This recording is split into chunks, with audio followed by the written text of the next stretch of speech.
This ain't a drill. Only time I'm playing is on the field. And when I'm on the field, no, I got mad skills. And you know we about to eat this a fast meal. Y'all gotta pay for this heat like a gas bill. We keep on coming back, so yeah, they mad still. Everyone sick, make them pay me some bad bills. Red, white, and blue like Superman, so you know we eating at the Super Bowl. Kill the competition, set up the funeral. Josh Allen catching all the shots you go for. We callin' blitz. Ready to start, we ain't calling no quits. I'm the number one draft pick. A lot of y'all talk, but I ain't hearing it. Only listen to Keyshawn and Aaron. Talk about the Bills dominating on the field. All our players got them skills. Buffalo gon' make a kill. When we talk about the Bills dominating on the field, and our players got them skills. Buffalo gon' make a kill. And yet again, we are back. Welcome. I must apologize. We weren't here on Friday. Exigent circumstances. Forgive us. With that being said, though, we back in the house. All three of us is here, and we got a lot of content for this particular show. A lot of good stuff to talk about. This is the Post Podium Podcast, home of the All Truth, No Sodium takes. I am your co-host, Aramis. Melly Mac. It's key. I love it. All right, we got a lot to get to. Last show that we did ended up being like 3 hours long. I don't know if y'all ready to go that long again. I'm down for whatever. It's Monday. We'll see what happens. We got time. Let's see what happens. It's a fluid day. We got stuff. We got what is it? X is up just in case something pops off. X is up. Yeah. So let's throw the X's up and try to get through the show. But at any given time, hey yo, hold on a second. I got some news, y'all. What's up? No, we good. No, we okay. Good. All right. Nothing yet. I was just testing. That was just a trial run. Okay. Yeah. All right. I'm sure something like that's gonna come up. It might happen. That'd be nice. It always happens. Like really, when I'm sitting on the couch and I'm in the middle of something with the children, and like we was watching Damsel last night when you texted about the. Wait, was that today or is that yesterday? You told me about Taron Johnson. It all blends together. When Taron Johnson? Yeah, today. That was today. Okay, today. So yesterday I found out about the Justin Fields trade. Yeah, I know that happened before. Well, you want to yesterday. discuss that? What's happening, man? What's Russell Wilson and Justin Fields? What's going on? Yeah. To me, it seems like a hedge of a bet. You know what I'm saying? Like we gonna go for Russell Wilson, right? That's the most experienced guy. That's the guy we can win with right now.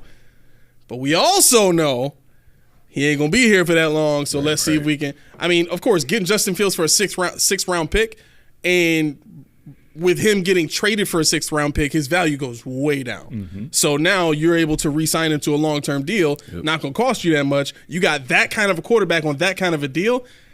It kind of looks smart. Yeah. I mean, definitely. I think it was a good deal. You know, I thought they were going to just bring Russ in for the hedge their bets, but Fields was the one they wanted. They just didn't think they were going to get the guy that they really wanted, so they just went for the vet men Russell Wilson. I mean, you could do worse than Russell Wilson at $1.2 million. Yeah. I mean, they got the way they're putting themselves in the situation. It's a win-win because you think of it this way. So you're gonna probably go at Russ first, right? If you don't pan out, or if he's not the Russ that people think he is, you got Justin Fields waiting. And I saw an article that said the Bears they screwed up the play. Bears did? Yeah, because I guess they were better offers on the table, but they just waited too long, so they ended up getting what they got. So. Very Bearsy, very Matt Eberflush, flushish, whatever. But yeah, so I mean, the first thing I had on my stuff we heard was Aaron Donald's retiring, but that's kind of the Hulk is going home. He was a beast. Yeah. And I don't think people realize the impact that he had in the game. Like I don't think the people realize. So I got his stats up here. So first thing. People say all the time, one of your best ability is availability. Yep. Out of 154 games, my man started 150 of them. Right? That's incredible. His postseason, 11 games started. He has 111 sacks in 10 seasons. Right? This one this gonna blow your mind, Keyshawn. It's gonna blow your mind, man. Every season he's played, he's made the Pro Bowl. Right now, we talked about the show. Pro Bowl is not the culminating award, whatever. Yeah, it's not what it used to be back in the day. So basically, and here's where I came up with the Pro Bowl. If you're good, you can get in it. It don't necessarily make you be the best players in the NFL. It's the good players, right? I could say there's no crappy players there, but it's either good players or mediocre players. You can make the Pro Bowl. But all pro, 8 times out of 10. 8 times out of 10, my man was all pro. Also, 3-time Defensive Player of the Year. 3 times. I think there's only 2 other players that accomplished that, right? J.J. Watt and maybe like back in the day, Lawrence Taylor. Yeah. J.J. Watt and Lawrence Taylor are the only other 2 players to do it. He's got the NFL All Decades team, right? Like, dude was a beast, man. Yeah, I mean, Game wrecker. Context. Let's see. Aaron Donald. He had 616 solo. And I'm sorry, he had 340 solo tackles, 543 combined, 176 tackles for loss, 260 quarterback hits. I mean, you don't get no better than that. You don't get much better than that. And that's from a defensive tackle position where everybody knows who you are and what you're doing on the field. So, yeah, I mean, this was one of those things where you got a chance to watch greatness. And I think when Khalil Mack is done, I'm going to say the same thing. I actually got to see him in person. That's the biggest thing. I always tell the story. I think you brought it up about last one we were talking about when I saw him. I had no idea who Aaron Donald was, and I don't think anybody did. But as the game went on, you're like, whoever that round dude is out there, yo, he a beast. I don't know who he is, but he's solid. And turns out to be, this guy that we're watching, or we watched for the last 10 years. Yeah. So I mean, well deserved. First ballot Hall of Famer. Off rip. He was like, nah. The face that I made registered before the brain caught him saying nah. The face was like, and then the ears was like, huh? Yo, I know he gonna say something crazy. I know he gonna say something nuts. Yeah, always. Got to. What else we got? A lot of stuff. Mel, you got stuff yet? More stuff? I got something. What stuff you got? I got something. We got round robin stuff today. Round robin. Let's go with it. What do you guys think about Leighton Vander Esch getting cut? Well, he retired too. Did he really? Yeah, he retired. Yeah, he retired. Wow. Too many injuries, you think? Neck injury. Okay. That explains he a retired lot. due to injury. That explains a lot. Did he have one last season? Or is it just multiple? He's been out. It's the same one. The same one's nagging. It's like a Micah Hyde kind of deal. So, yeah. Yeah, so. Micah Hyde still didn't get signed either, did he? Nah, nobody knows what he's going to do. I don't know if he's going to retire or what he's going to do. So, yeah. Wow. All right. I got another one, but go ahead. Mel, you got your round robin stuff. Round robin stuff. This going to be funny. Man, so I want to talk about the Aaron Donald thing. We did that. Oh, you had that on your list? Man. It was on his list. It was on his list. This was huge to me, man. Like, the dude was a force, man. But no, tell he played D-line. I thought it'd be a wide receiver that would hit him like this. Nah. But what about the Curtis Samuel, man? What about it? So I'll pose it as a question. Well, A is gonna be real mad here. You gonna be mad? I'm gonna let him be Why? happy. Curtis Samuel, that's his guy. I know. My question is, everybody keeps saying, "Oh, well, this means we're not drafting a wide receiver." Like, I don't know why where are they getting this information from? Like, it doesn't make sense to me. Why do you think you're not drafting a wide receiver? Because we've seen for 6 years how this team is operated, and I think we can say we have conclusive evidence to show that it may seem like they change, but really deep down they don't. Right? Prime example. For all of the cuts and everything that they were doing at first, they cut Mitch Morse, they got Trey out of there. You know what I'm saying? It seemed like, okay, they're understanding that the guys who are either older or are not doing enough to really warrant the kind of money that they're getting are getting they're getting exited, right? And part of it is because they had to. But the other part of it looked like they were starting to get a little wiser to the deficiency in their initial game plan, right? But then they turn around and they extend Deion Dawkins, which I don't understand. We went through the stats already. He's slightly above average on Pro Football Focus. I think he was ranked 23rd or something like that of all the tackles in the league, and that includes right tackles as well. But all of that is to say, he has not been consistent enough as a player to warrant the kind of money that he's getting from this team. And I'm tired of seeing players like that get that because either A, they're a great guy and fun to be around, or B, the coaches just really, love the personality like they did with Trey White. You know what I mean? So that to me speaks to a tendency from the coaches and staff to look, they're going to do what they usually do, and not much of it is really going to change. I mean, I don't. The Dawkins signing doesn't really move the needle for me because the contract was large, but there's a lot of outs, and there's not that much money. It really isn't, because you figure this year what they did was they freed up $14 million or whatever it was in the cap hit this year if they want to buy, or no, they cleared up $6 million. I'm sorry, in the cap hit by extending him, and then next year he's only worth $11 million. Base salary with a almost $20 million cap hit. After next year, he has an out. Or no, I'm sorry. After 2026, he has an out. So in 2 years, which was already in a contract for. Is this an out with a major dead cap hit? No, $9 million. So you're talking about a void year in 28, and in 27, his cap hit is 23 if he makes it that far. But no, if they cut him after 26, you're only accruing a $9 million dead cap. So, I mean, the $60 million does sound crazy, but they structured it in a fashion where he's not going to be, as high a paid when it's all said and done as it sounds. Okay.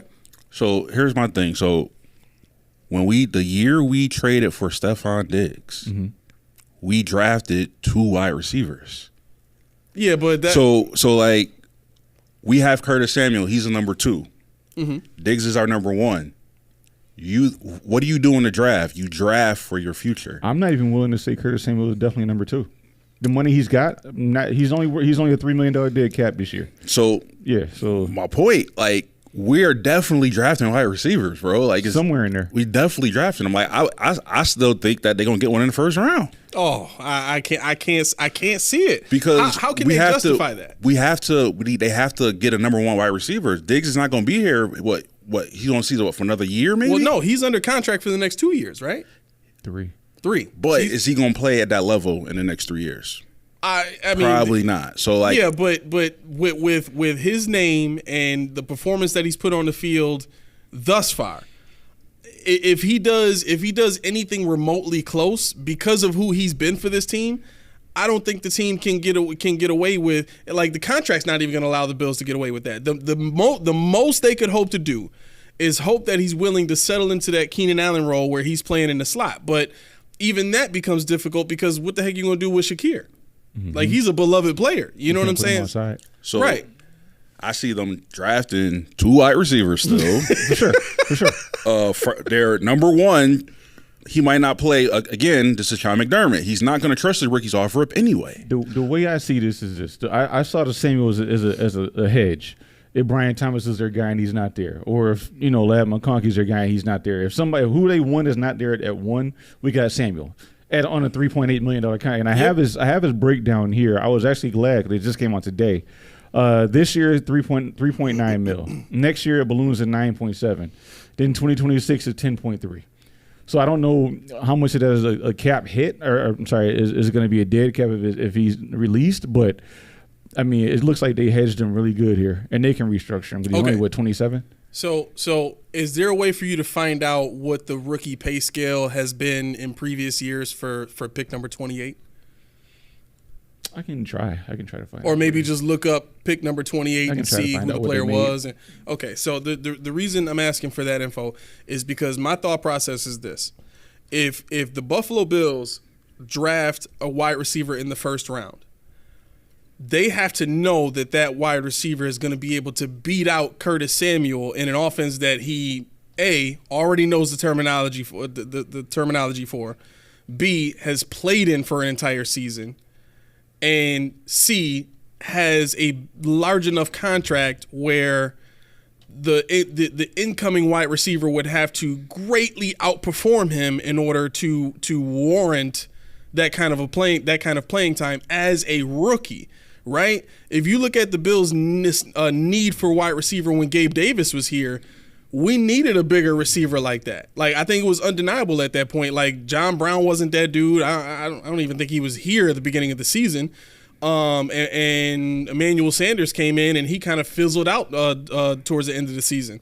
So it's, the Bills did need a receiver at that time, and Gabe Davis could barely get on the field to save his life, right? So I think the mindset of Sean McDermott to make rookies earn their time, the amount of ability and work ethic and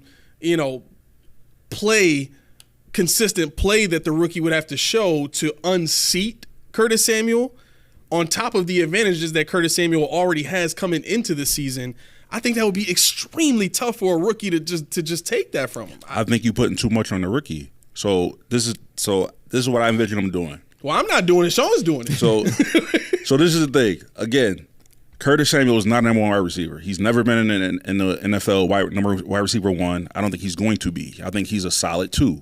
So with that being said, you got a 2. You got your 1 in Diggs. Diggs is probably, even though he's on the contract for 3 years, I see him maybe another year, right? So you draft your stud wide receiver who's going to take the role of your number 1.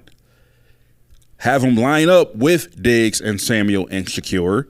Once Stephon leaves, now you insert him as the number 1. You got Samuel as the number 2. You got Shakir. You got Cook. You got Knox. You got Kincaid. But you talking about running 4 wide at that point. No. 1, 2, and 3. So you got whoever the rookie is, he going to be the 1, Samuel the 2, Shakir the 3. And then you got Kincaid and Dawson Knox for your tight ends. I'm talking about with Diggs still here, though. You talking about him taking over when No. So, again, he's a rookie. So Charlotte's going to put him in time to time. He's not going to have that role year 1. So you're saying he's going to be in when Diggs gets pulled up, give a blow. Or when he's tired, like even Diggs, like he sat out a lot of plays last year. Like they took him out on the sidelines. Like he'll go for a catch, he'll take him out to put him in. Like they're gonna sub him in. Yeah, if they do that again, I'll be pissed off. They're gonna sub him in. That's what I'm saying. Like to me, and I thought about that too when before I really settled on what I'm saying. I think I would be more upset at drafting a receiver that high and then not allowing him to get the experience full time. Like, to me, that would be stupid. I'm also would be pissed because, like last year, they pulled Diggs out on plays where Diggs did. What did they say? They pulled him out on plays that he wasn't.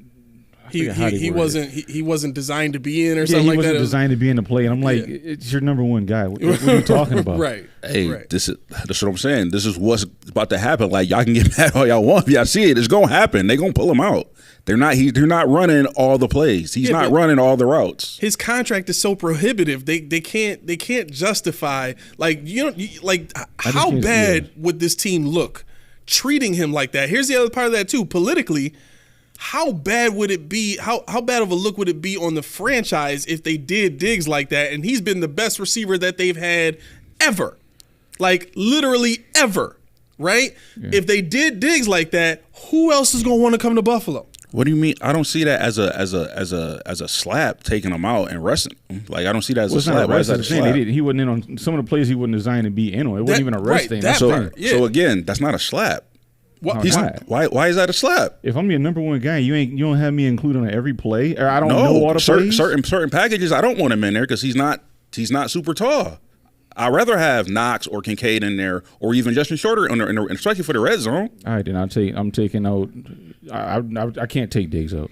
I can't. I mean, whether they do it or not. When did Julian Edelman ever come off the field? When did Wes Welker ever come off the field? Those are smaller guys, right? When has Keenan Allen, aside from injury, come off the field? He's a 6-foot guy. So I get Diggs being a smaller guy. I just can you imagine the Vikings justifying taking Justin Jefferson off the field because he wasn't designed to be in the play? Can you imagine the Bengals taking Jamar Chase off the field because he wasn't designed to be in the play? Like, I can't – people would be in an outrage over that. They already were when he wasn't playing in those plays this past year. And it kept happening. It's not going to change. It is what it is. Well, I think that's a fast track for the coach to get fired. I mean, not just the coach. I mean, the offensive coordinator, the new offensive coordinator. Yeah, that's if he's hurt, he's hurt. But if he's not hurt, there's no reason he doesn't know all the plays. He should at least know the plays. Right. There's no excuse for saying he's not included in that. What if his backup gets hurt? Now he don't know the play. That's crazy.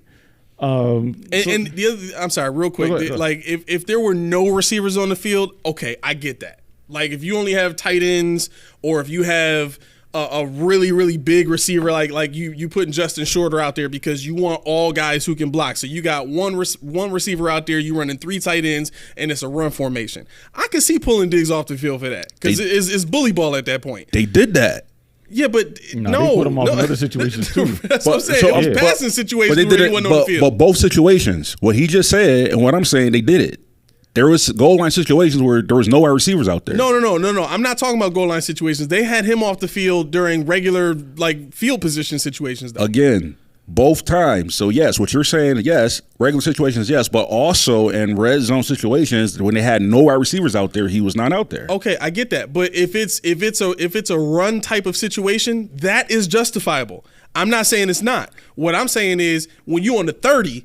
And you running a formation where you still have 2 receivers on the field, and neither one of them is Diggs, and you run a 2 tight end set, and you run the ball, and you say, well, we didn't have Diggs on the field because he wasn't designed. He wasn't in the design of that play. That's like when they said it wasn't his turn. Who was it? The running back? It wasn't his turn. Hey. Who was that? Spiller and Jackson. Yeah, Spiller and Jackson. I don't have a problem with that. I'm cool with that. Okay. So I mean, that's not the end of the world, but I mean, for me, it's just I could care less. Actually, y'all want to get mad though? I know you gonna get mad. That's why I brought this here. Gabe Davis 2023 versus the 2023 versus Curtis Samuel 2020-2023. All right, so I think Samuel's he got dinged up. He had some injuries. So we'll just go as this: Gabe Davis.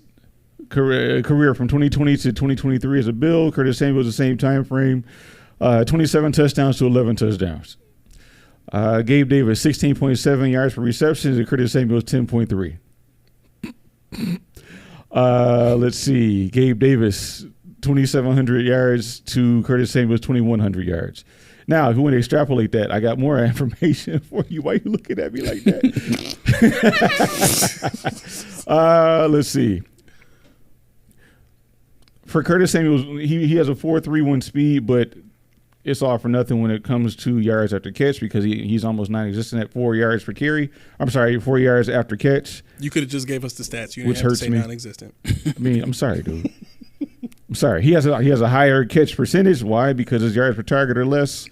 Let's see. Yards per reception, we already went over that. And advanced receiving.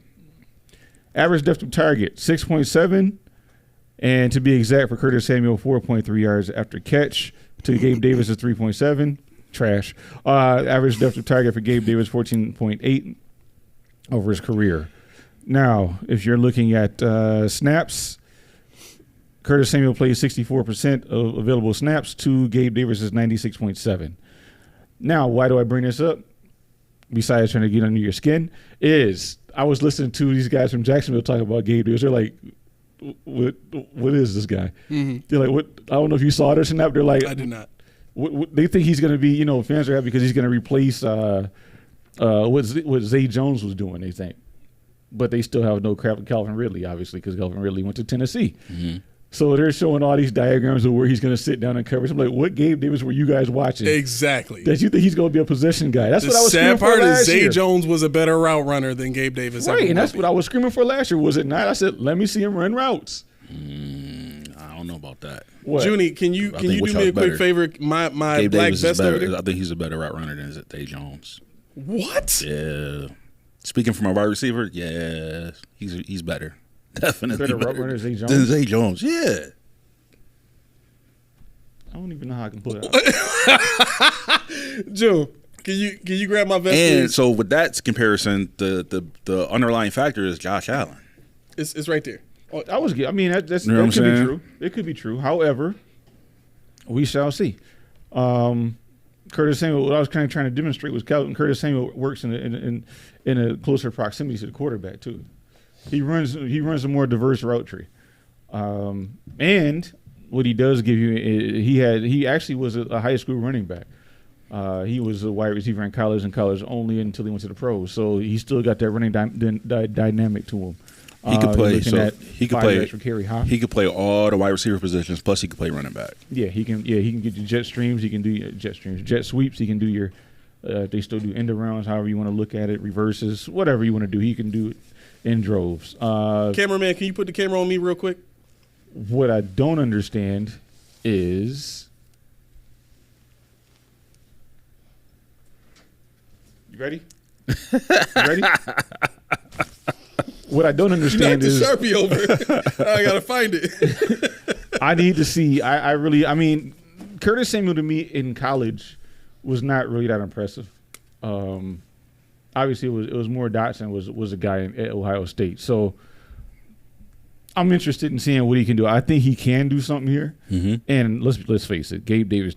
I know you like playoff Gabe, but Gabe Davis left a lot of meat on the bones for us. So if you can give me a guy that can work the middle, and I really do believe that Samuel is a. This is what I should have did last year. This right here. This ain't even the real 13. This jersey is going to be seen like this from now on. Till I find a way to cut this Davis off the back, this is how it's going to go. This all y'all going to see from now on. I'm going to just pin this to the wall somewhere, just front first. Like that, nobody hangs jerseys like that, but I'm about to start doing it with this one, right? So here's the other deal. What I'm about to say gonna blow a hole in your whole conversation right now. Did he already say it? Huh? Did he already say it? What did he say? He said the Josh Allen factor? Josh Allen. Perfect. Okay. So we gonna see Who's your quarterback though? We gonna see what he does. Who's your quarterback though? We gonna see what he does. I mean, Gabe Davis was that's okay. Let's look at this. Matter of fact, You want to put some wings on it? I'll be even bold we enough doing? to say, if he plays the number 2 role, right, where he's on there with Diggs, like he's number 2. If he's the number 2 guy, he's getting 1,000 yards here, easy. He almost did it playing across from DJ 1,000 Moore. yards. Now he's never did it in his career. I guarantee you, if he's that number 2, he's getting it in Buffalo. He ain't getting it because guess what? He pulled off the field when they put that number 1 wide receiver. Let's see. What was his highest career? Yo, you might not be wrong, bro. 800. Yeah, 850 on 77 3 catches. touchdowns, yeah. And that was in Carolina. That was under Joe Brady. Yeah. But again, he Who played. was the other wide receiver there though? DJ Moore and Robbie Anderson. It depends because when he first got drafted, which I was still there. Benjamin was still there. Who's that? Kevin Benjamin was still there when he first got drafted. Okay. Yeah, So this I don't year- know. his I don't first year, know. though? I don't know when he actually left, and I don't know how much playing time Curtis Samuel got when he got drafted and stuff like that. But wasn't that the year we traded for Benjamin? No, well, I don't know. This is 2020 that I'm looking at. He had 850. So you're talking about Yeah. So yeah. When he had the 850, Benjamin was gone by then. So yeah, it by was then. just- it But that just- was Robbie Anderson and Moore. and DJ Moore. right. So he couldn't have been in Carolina with Benjamin. Yeah, he was. yeah. He was. Yeah, he got there in 17. when he got drafted. Benjamin was there in 17. This is 18 here. I'm just trying to see if he's still. When did here. we get Benjamin? 18? Because that's when Josh got Oh, drafted. okay. Did he play much in his first year? I don't think he did. Did he? Samuel? Yeah. He could have with Benjamin on the field. But like I said, Benjamin was the one though, so he never was the number 1 wide receiver. No, he's He never not. was. He never was that. So they put him in the slot. They put him on the outside, whatever. So he's used to it. I still Yeah, think this is 15. a steal. 15 for 115. I mean, at 3.8 million for the season, yeah, he's a steal. Speaking of steal, well, are we done with this guy? 'Cause I yeah. got some on my chest. I got to get off. You didn't already? I did not. Jeez, okay. I can't wait to see what this I is. just saw some news that we're looking at Justin Blackman in there for a visit. I had a feeling this was the guy they were going to go after. I am not happy about that at all. You know why I'm not happy about that? Why? Right. You want to know why I'm not happy about that? Because you wanted them to draft him? Who did I want? Cameron Curl. Cam Curl signs a 2-year deal with the Rams for a base salary of 8.75, average per year contract 4.3. We couldn't have did 4.3 for Cam Curl. Nah. We couldn't have did 4.3 for Cam Curl. No, Nah, I don't think the Bills could have afforded that. they can afford that. 100% could afford that. They're sitting at $11 million in cap space right Too now. expensive, Key. Too expensive. They didn't even do a base restructure on Josh Allen. Yeah, but they don't even have a left guard. They have 2 safeties already. They have 2 guys that they think can come in and start. They didn't do a base restructure on Josh Allen. They didn't touch Ed Oliver. They did none of this stuff. And you telling me we couldn't afford $4.3 million? Wait, so they haven't restructured Josh yet? Not a full restructure. They did partial. Why would they do 2 restructures in the same year? They only did partial. They didn't do the whole thing. I thought they were going to do a base restructure would have freed up the $20 million, but instead they did a partial. It frees up $12 million. Oh, that explains a lot. Yeah. So if you 4.3 mil, what was it? What was his value on Spotrac before? It's probably gone now. But wasn't it like? I mean, you saying it like the Bills just chose not to get him. We don't know that. We don't. I'm know saying they chose not to get him. And he's a safety, man. They're not paying that much for those safeties. I'm saying, what did Taylor Rapp get? Rapp got. He got like 3.7, something like that. Yeah, they're not paying. They're gonna give him a Rapp 3. Ain't gonna give him 4. Why wouldn't you? No. Why wouldn't you? Why wouldn't you give a starting safety what you didn't give? Because he doesn't have Buffalo Bills DNA. Can he play the Bills' defensive system? What system? Can he play Bobby with it? Babbitt's We don't know. system. We don't know if he can play. We know Taylor Rapp can. Well, listen. As long as we don't. As long He as was Sean trash. is tied to the hip to anybody, it's gonna be the same cover two Look at my principles. face. I ain't hearing none of this bull job. When I saw 4.3 million, I said, really? So you telling me I got Cam Lewis, which I like, and Not Taylor at safety. Rapp. That's our safety. I hate Cam Lewis at safety. Well, I'm glad because now you see what we could have did with 4.3 mil for Cam But, I Curl. mean, this still leaves No, the you door can't have open it both ways. It's still no, Which yes, I is can. it? No, you I wanted initially before all of this. I wanted them to draft a safety. and you're gonna get this guy, Julian Blackman. Let's find out who he is. I don't want him. They still might draft one. Yeah, but you're gonna get this guy, Julian Blackman, 25 years old, out of Layton, Utah, went to the University of Utah. What does stats look like? 6 feet, 202. Hold on, I'm getting to it. I'm getting there. Careers. He started 46 of 50 games, so he's available. Okay, He got 7 interceptions, 4 last year.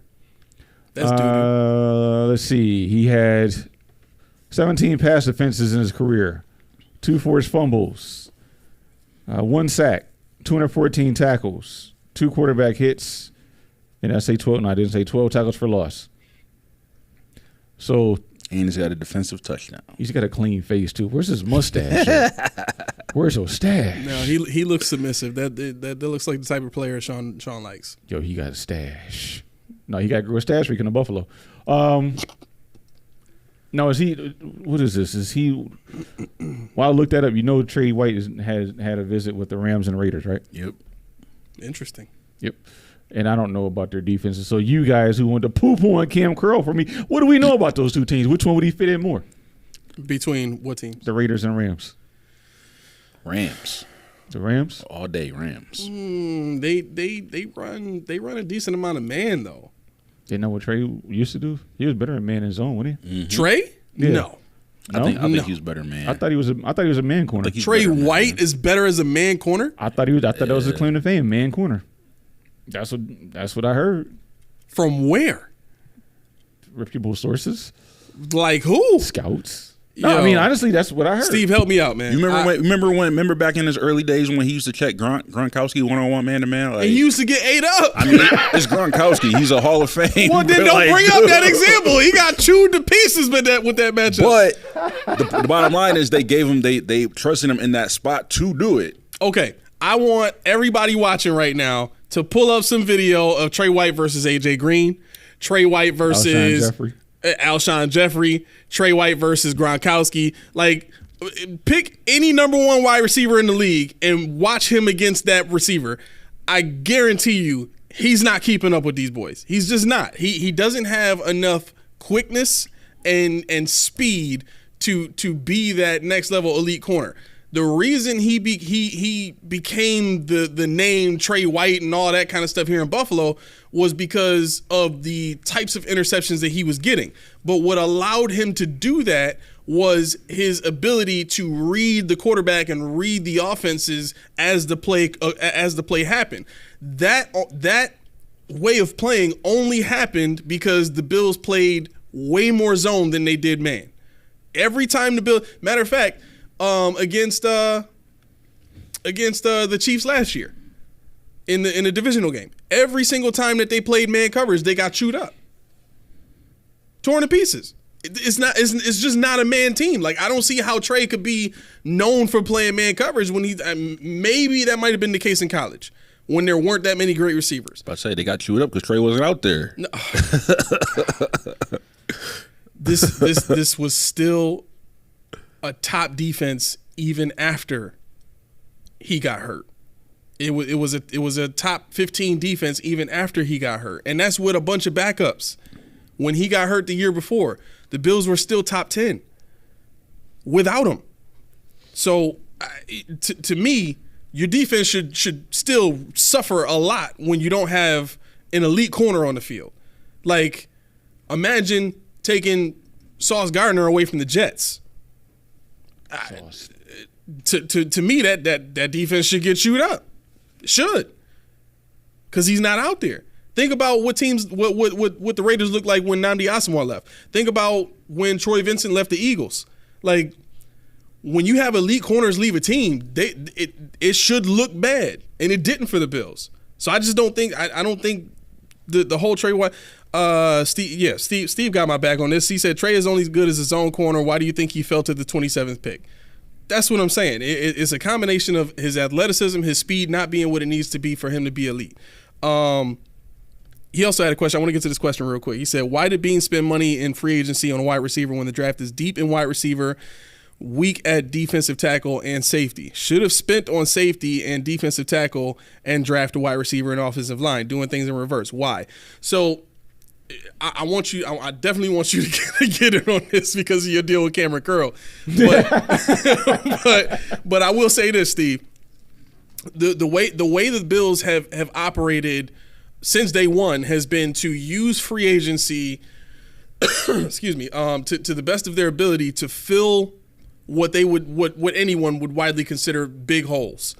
And what they do is they fill that spot with a guy who, if he was required to play or if he needed to play because they just didn't have anybody else, it would be serviceable, right? So they go into free agency and they find these serviceable guys that, you know, if you put them into play, they can make a noble effort and they wouldn't get destroyed. But even if they did, it wouldn't be an indictment on the Bills. It would be more of, well, this guy just doesn't have enough to really be good enough to be what the Bills need at that position, right? And that does nothing but make the Bills look good. Now, here's the other part of what that does. It makes it so that the Bills can go into every single draft, supposedly, not having to draft for need. Okay? The part that frustrates me with that is the last two seasons, Khair Elam, cornerback, was a need. Dalton Kincaid, pass catcher, was a need. They did it 2 years in a row. I don't really remember too much about the what the Bills needed in the previous years, but there's been a trend of them doing that before the draft so that they can, according to them, draft for best available as opposed to having to draft for need.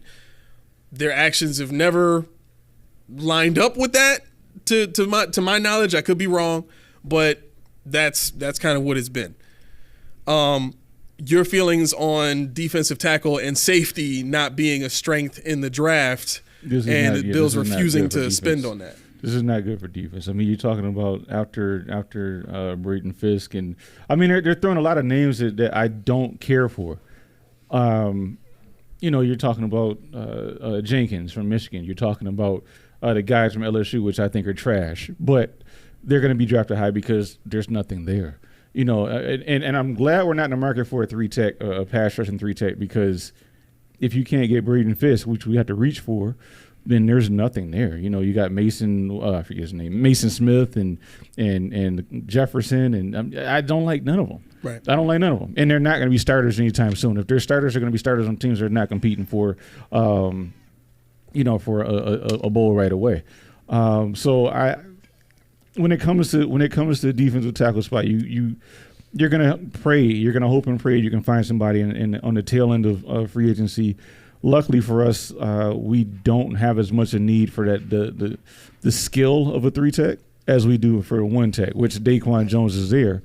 But with the chest, I don't know. We know last year with the pectoral tear, and now he's 33 years old or whatever he is. Yeah. So you don't want to, as much as I love him, you don't want to rely on him for the whole duration of the season and to play every snap. So I think like we talked about with Von Miller and Rousseau, and maybe being able to kick in Rousseau to the defensive tackle spot when you want to rush the passer, that can alleviate some of the pressure you have from not drafting this year. But not from a run stuffing standpoint. From a run stuffing standpoint, you're going to have to go with Ed Oliver, and you're going to go with trying to mass bringing down Taylor Rapp or whoever it is, right? Or James Williams is as you like, could possibly fill in as that linebacker, that move linebacker or something like that. But this was not a year to play around with safety, and it was not a year to play around with defensive line, right? Because there's no depth.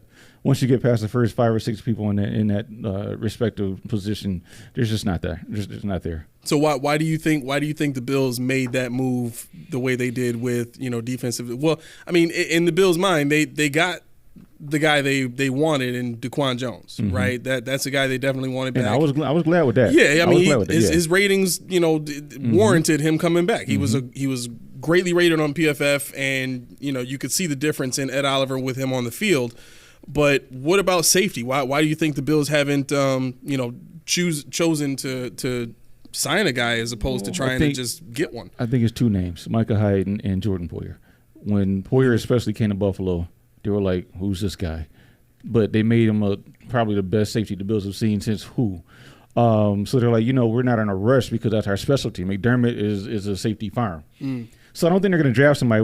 Like we just talked about this guy who was a Julian Blackman. I think that would be somebody that they'll bring in. He's young enough to fulfill a role. He has experience as a starter. He does look like he has some kind of stats that will translate to any kind of defense. And McDermott, I'm sorry, go ahead. Has he played corner at all? Ooh, Blackman? In college, maybe? I have to look that up. But okay. I don't know anything about this guy. And what's funny you asked that? You really want to make me mad today, don't you? Why? Because in the press release, if you looked at X, when they announced the Curl signing, they were like, you notice that he hasn't been listed as a safety. He's listed as a defensive back. Wow. So he can play that corner and safety is what they're looking at for him for $4.3 million. I ain't gonna say that too many more times. $4.3 million. So they better pray that the familiarity with Taylor Rapp trumps the skill with Cameron Curl, huh? Who did Curl sign with again? The Rams. L.A. I'm just thinking about their tax situation. Because New York State has some of the highest taxes, but I think L.A. might be up there too. L.A.'s just expensive anyway. Yeah. New York and California is definitely up there. Yeah, but, Texas too. But to the guy's comment, they're looking at the defensive tackles in free agency too, because Sebastian Joseph Day was on a free agent visit. Who's that? Sebastian and Joseph Day. Who was the guy that we from the Rams the last time? That's actually not a bad. I wouldn't mind him coming, huh? Who was the guy we had last time? Poona Ford? No, not the one that came in for the visit, the defensive tackle. Did I ask you about? You said, he's eh. Oh, Fadukasi? Yeah, what's his first name? Yeah, whatever. Foye? Yeah. Foley Fadukasi. Foley. Yeah, he signed with somebody else already. Yeah, but that tells you what they're looking at. They're looking at bargain bin players. And Fadukasi was, I mean, even F.A. Obata signed somewhere else, so, that's going. I mean, I can look at this list and there's just nothing there. Yeah. Steve writes in, if the Curtis Samuel move is a way for the Bills to not draft a wide receiver in the first round, and again on day 2 or 3, fans need to wake up and start getting the torches and pitchforks. I agree with that. They will draft a wide receiver in the first round. Dang. Listen, I will say this. I do hope that they do that. I am just the only thing I have to go on evidence-wise is what they've done. And to this point, whatever spots they filled where you look at it and say, okay, they filled that with a kind of serviceable player. I just think Samuel, the fact that he's been in this offense before and the fact that he's never really had a quarterback, but he's still, looked like a good receiver and just never really had that opportunity to be in a good offense, I think his skill set instantly makes him a very valuable player to this team. Maybe not to another team, which is probably why he didn't get that many looks in free agency. But here, I think it's a no-brainer. I was saying that from day one. Curtis Samuel was the guy I wanted. And what I think the salary dictates. I mean, who do we have last year? we had Hardy. Hardy's contract was bigger than Curtis Seaman's contract. Yeah. And he was not used. So in your words, using you don't say it, but the tea leaves, reading the tea leaves. Yeah. That contract says, okay, we're not trading up for Brian Thomas. We're not trading up for, but if person X is there that we want, Ladd McConkey, or, I don't know who they want, but if they're there, we're going to take them. But if they're not, we're not going to do nothing aggressive to get to the guy. That's the way I look at it. Steve says Joseph Day is another scrub. We have enough Levi Wallace level players on this team. Cameraman, my face. It look like Steve got his own Levi Wallace list. Steve, my man. We really doing this to Levi, huh?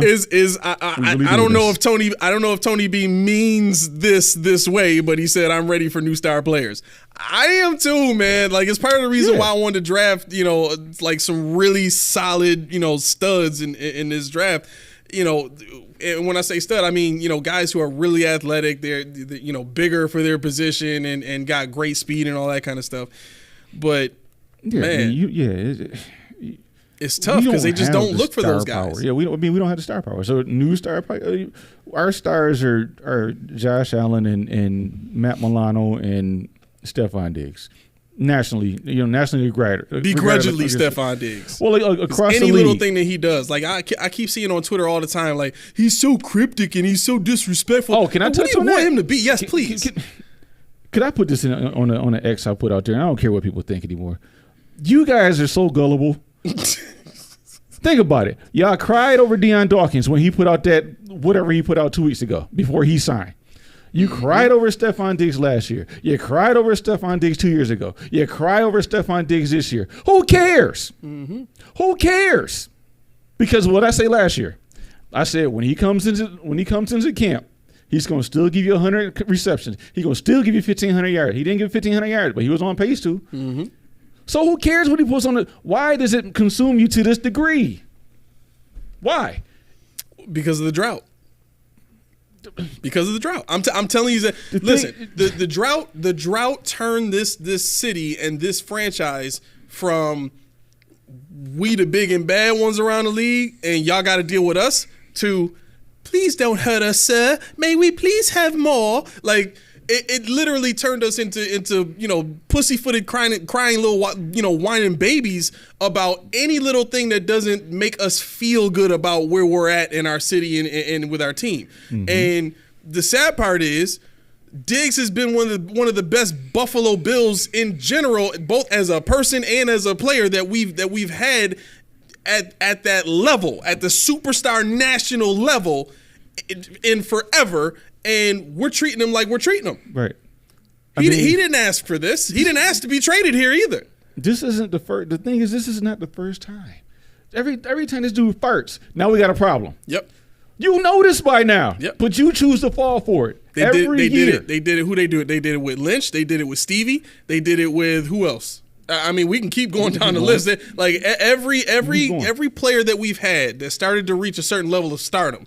We always were, well, is he going to leave us? Any little thing he tweeted, oh my God, I'm so worried about it. Can somebody tell me what's going on with him? Like, if you're worried about it that bad, stop doing things that make them want to leave. Stop over it. Right. Put your Instagram down. Right. Unfollow them. Because that's really what it boils down to. You see them saying something cryptic. First off, your job as a fan is not to overreact to someone's tweets.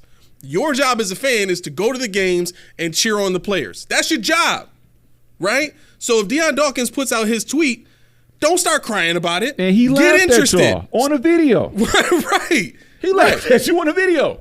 Stephon Diggs, ready for whatever. How do you know what whatever is? Maybe it's I'll restructure my contract. Maybe I'm waiting for that phone call to say, I'm going somewhere else. That's nothing to do with his control.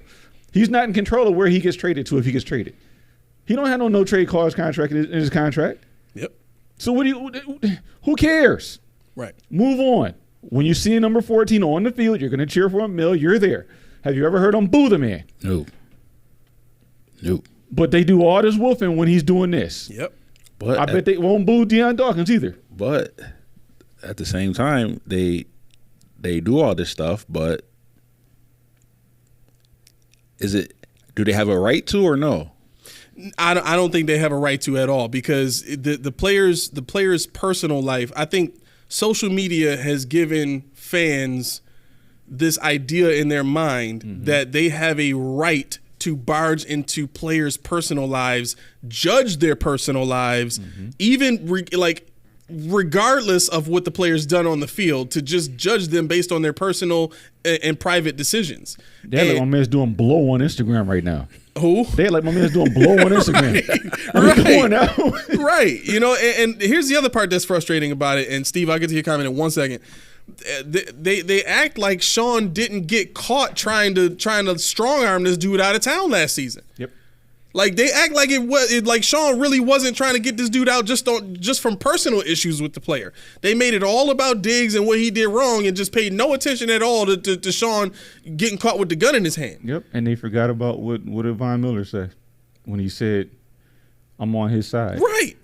Why are there sides? What is the side? Whose side? And then people wonder why the Von Miller news came out later in the season. Right. And that's the thing. Like, there's little cryptic things like that's cryptic. Right. But because it didn't come from Steph Diggs. It didn't come. That's cryptic. Listen. But when Von Miller does that whole deal in Texas, he goes out there, he gets a quarterback hurry, what happens? Bravo. Good job. Yep. When I say that the Bills marketing team is by far the best in the entire NFL, these are the things I'm talking about. They've done such a masterful job at letting the players take the hits while the coaches get their CYA all the time, and nobody blinks an eye at it because they're so consumed by the spin on everything. Now, Stephon Diggs has to be strong enough to hold all of this stuff on his shoulders and then come in and perform on Sundays just so that he don't get killed by the real media. Mm-hmm. Never mind the fans, just so he don't get killed by the real media. Now, like, how much pressure is there on his shoulders right now to have to deal with all of the fan stuff, all of Sean's stuff, because that relationship ain't never going to be the same. No. And then have to come in and deal with the media on top of that, asking them questions about it. Like, now, to go back to your question about was it fair for who? Was it fair for him to do that to us? No, or was it fair for the fans? Okay. Do you think it's fair for the fans? So it's a double-edged sword. People criticize when they talk about players, but when they make analysis about the draft or the coaching, it's like, oh yeah, you're cheering for one thing, but you're shooting out for another one. So it's a double-edged sword. So I feel like this: if you're gonna let them talk about everything. Mm-hmm. I'm sorry, I'm a little confused. When you say they cheer for the draft, who you talking about? The fans? No. So what I'm saying is, as fans, all these cryptic tweets, they talk about, you know, Deion Dawkins and Stephon Diggs and all that other stuff. When the players get picked, right. Or when they do these stuff and they're like, oh, what is he doing? Is he leaving us? Like, they get scared to lose him at the same time, but they still. And then with the draft, oh, we're not drafting number one now. We're like they're all over the place with everything. That's the point. So like it's a double-edged sword. So like they're gonna talk about what Sean is going to do, what the Bills are going to do, not knowing the draft's not even here yet, but they already know what they're going to do. Mm-hmm. They already know what the players is going to do. They already know Stephon Diggs is leaving. So, like, it's a double-edged sword, man. Fans are going to be fans. And that's the thing. If he goes, he goes. The Bills are still going to be the Bills. Right. And I'm a Diggs fan. Y'all know this. If he goes, whoever's filling his place, whoever that X receiver is who I'm going to cheer for. Next man up. Right. I mean, let's face it. You know, it's this is why we're talking about a wide receiver draft. What if let's be real dark here. What if for the first time in his career in Buffalo he gets hurt out for the season? Now what? Now what? Now you got a point, Key. Now they're gonna turn on him. Right. You're right. That's they're gonna turn on him now. That's very true. So it's like, he's trash. We should have got rid of him. He should have left when he wanted to leave. Yeah, when he wanted to leave. Right. I saw somebody on. I know you Steve had a question, but I saw somebody on Facebook. He was getting crap, and this is the kind of person that should be watching this show, because he was getting crap for asking. You know, he said something about just trade Diggs and get T. Higgins, and the guy's like, "Oh yeah, you have no idea what a salary, you know how he condescending." And I'm like, He's like, "Well, maybe I don't. You care to explain it to me?" I'm like, "Let me hop in here." So I explained it to him. I was like, "Technically, it's impossible." You know, I said it nice. I was like, "Thanks, man. I appreciate that." But you know, and people mind are like, "Yo, just get rid of him." They don't understand. You paying them more to get rid of him than you are To for him to not be play. here. That's Right. Right. That's right. So it's like you can't just eat $32 million of the money we don't have and go ahead and sign T. Higgins for what $19 million or whatever his number is because he's in a 5th-year option. You know, because that was the average of the top whatever. I don't even know how they inform it. It's top 10 or something like that salaries at wide receiver, whatever for him. Well, so Steve wrote this in too. He said Bills can trade Diggs after June and not be hurt as much. I don't know if you want to pull this up or if you even know the number off the top of your head. It'll hurt a lot. Well, maybe not as much, right? It'll hurt bad. He says, yeah. So they can trade Diggs after June and not be hurt as much, and I'm sure he's hearing from his agent that the Bills are making calls. I mean, I can see Sean doing something like this just off rip. I mean, they cut Marcel Darius and told people we're gonna have to take the hit. You know, we're doing roster surgery. I thought he was doing blow for signing the man. I was like, we almost out this dude. I was like, yeah. And then they said we resigned him. Like, are you? Well, that was Doug Whaley. That wasn't Bean. That was Mr. McDermott who sent the dude home. Sent him home. Put him on a plane and said, get out of the state. Yeah. I think was it Jacksonville? I don't remember who it was, but I remember they said before the game he got put on a plane and sent back to Buffalo. That's not somebody that you re-sign. That's not somebody you extend. That's somebody you say, you know what? Thanks for your time, but our time is up. Yo, I think Darius did go to Jacksonville. Huh? Yeah, I think he did go to Jacksonville. Yeah. But I think I think it was a game that we were supposed to play Jacksonville. They did. Like, where's Marcel Darius? Oh, he on a plane. We Yeah, sent him that's back. right. Yeah, he sent him home. Yeah. Like, dang, I ain't never. I mean, Vontae Davis was like, this is a precedent here. But yeah, I'll pull this number up. First, Okay, I so- looked at it and it hurt me bad. All right, so while you pull that up, Steve wrote in before that last comment I read. He goes, how many drinks do you need to defend A.J. Epinesa, Russo, Benford, our whole wide receiver core outside of Diggs when we match up against the Stars roster of is that Baltimore? Yeah, Baltimore, Dallas, Philly, San Fran. Baltimore. Steve, I drink a lot. Baltimore. What? What? Baltimore. You realize he's talking about their defenses, right? I thought he was going for offense. Right? Offense. I'm about to say what? He was about to go off on Steve. He was about to go off on him. I was like, oh man, okay. No, so he's talking about our receivers and all them To going. their defense. Yeah. Okay. So if we post June 1, we're gonna eat 27.3 mil this year and then 22.2 mil next year. And that's on a post June. That's a post June. How much is it again? 27.3 this year. So we wouldn't eat the $5 million that we're gonna eat if we just cut them. Because if we do a pre June 1st, it would be a 49.5 mil. That's a cut. But if you trade them, No, 31 point. No. Steve might be onto something here. Look at that post June trade. No, I know it's only. Oh, you talking about okay? Did he say trade or did he say trade or get rid of him? He said he's sure Diggs is hearing from his agent. The Bills are making calls to trade him. Okay, they're not gonna. That would be if stupid. they to trade, just cut him. I mean they could, but you're still eating 22 million next year, which I don't want to do. Why would they trade their number one if they're not going to draft the one in the draft? Well, I think like to me, honestly, I think, and I've said this before. What's up, Lindsay? I'll get to that in a second. What's up, Lindsay? Shut up. Right? No, don't listen to him. That's not what I said. I promise you, it's not what I meant. I would never do you like that. Just Disagree listen. with thumbs up. My next point. Just do it. This is open now. I got open water I can throw over their way. All I gotta do is unscrew. Okay. So, what was I gonna say? Well, yeah. So I was saying this earlier, a couple months ago. I would be okay, and I think this kind of irritated you a little bit. I would be okay, and tell me what you think about this, Mac. If the Bills put Diggs into a trade that allowed them to get further up to get one of the top receivers. Whoa. Like, I could see them doing something like that to say, okay, we got Curtis Samuel in here to be a solid number 2.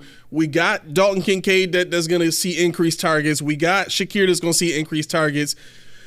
Excuse me. We can afford to, as we've seen last year, that, we can afford to play some downs without Diggs being the focal point, right? And I think I even said towards the end of the season in those last few games where, the Bills are kind of struggling offensively, some of the plays without Diggs seemed to be better for the offense as a whole, just because the defense had to play honest and cover everybody. as opposed to being able to just get Diggs and double cover him and eliminate his ability to affect the play, and now everybody else has to try and compensate for that. What do you think about that kind of trade, though? So I can see it happening, but for me, I wouldn't want to get my number one guy, my rookie, with Diggs not being here, just because I want him to glean from him. Because, like we all said it, Diggs is one of the best wide receivers the Bills have ever had. He's on that top list with Reed and Eric Moulds. Like, he's on that list. He's one of those guys. So if I get my number one guy, like, he's gonna be my up and coming future for the Bills. Like, I want him to learn as much as he can from Stephon Diggs. Yeah. But I could see a future where he's here and Stephon is not. I could definitely see it. I just can't. I mean, and it's not me being a Diggs fan. I just can't see a team. If I'm a team and I say, okay, wow, I'm sitting at, what number would you say? 17 to trade up in a Stephon Diggs with trade? Diggs? No, I think if they put Diggs in a trade and they gave up a first and they got 2/3, so give a first and a third with Diggs, I think they could save next year's first round pick and get up to low teens, like 13, maybe 12, maybe from 28. I think they could do that. If a team is willing to take on a $27 million cap hit for a 31-year-old wide receiver, I don't even think that constitutes for a first, because he's 31. I don't either. But that's my point. If I'm sitting here with Malik Neighbors on my board right here in my hand, and I can trade for Stephon Diggs, I'm taking Neighbors. That's the thing. What I'm saying is you obviously wouldn't do that with a team that needs a receiver, right? I don't think so. You got to look at it like this.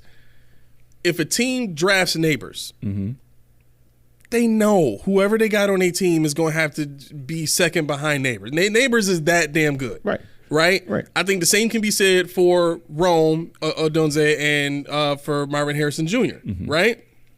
Most of those teams up towards the top end of the draft, in that, 1 to 15 range, don't have number one wide receivers that wouldn't be subject to scrutiny the very second Neighbors, Harrison, or Dunze step on the field, right? So if that's the case, then instead of going after a team that I know needs a receiver and has one of those guys sitting there waiting to be taken, I go after a team that already has their number one guy and say, look, we'll give you Diggs. That gives you your number one guy plus a 1A, maybe 1B at the very worst. Do me this while you're talking. Pull up the draft order.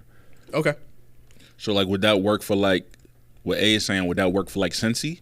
Since they already got Chase there, so, like, just getting another guy? Well, the reason I asked that is obviously, Washington, we're not even going to deal with the top 5 or so, because that's not going to happen. We're not, even top 10 probably. But after, 11 or so, let's look and see who can absorb. See, my thing is, who can absorb a $27 million cap hit when you don't really need a wide receiver? All right, so so we're looking for teams that don't need a number one wide receiver and have the cap space. You're thinking about trading too. So I got the cap spaces up. So yeah, who would you like? Just give me some teams. I'm just gonna look at your cap. I'm not loading up for any kind of rebuttal. I'm just trying to see. Yeah. No. I get it. I like this exercise actually. Okay, so if we're talking about low teens, that means we're talking about Raiders at 13, Saints at 14, Colts at 15. Vikings, obviously, they're not going to want him back. Yeah, they're at 11. What about the Colts? Because they got $5 million. They got $5 million. Yeah, they don't have enough cap space. They don't have no money. And you said Raiders? The Raiders, yeah. Is Devontae still there? Yeah, but they got the other kid, Jacoby Myers too. They got $20 million. And they like Myers there. They got $20 million, but that you're talking about two guys is Diggs and Adams. Yeah, and Myers can play the slot. Who's the quarterback? They got Gardner Minshew out there now? No. They got Gardner Minshew. Who's the starter? Aiden O'Connell probably. What? Or is he gone? Hold on, who's their quarterback? Nah, I don't think it might be Minshew. Yeah, I think Minshew would be the starter there. It could be. Especially with how he played with the Colts last year. Is Wichita still floating? Who's that? Jimmy G? He got cut. Oh, he got cut. Oh, cut him. Yeah. That was a given. They got Gardner Minshew, Aiden O'Connell, and Anthony Brown. I don't even know who that is, but it's got to be Gardner. It's got to be. I think they're going to draft a quarterback. That too. They could. But for the time being, though, at 13, though. They could. I mean, Hey, with Diggs and Adams, bro. That's what I'm saying. Yeah, I can see the Raiders doing it. I mean, you're okay. It's not gonna The last long, Saints but still have to clear a bunch of cap space, so I don't see them. I mean, you're talking about if you're talking about Jacoby Myers, Stephon Diggs, and Devontae Adams. that would be tempting for them. That's like 100%. $60 million in 3 wide receivers. Yeah, but whatever quarterback they draft, they're going to be able to handle that in the same way the Bengals did.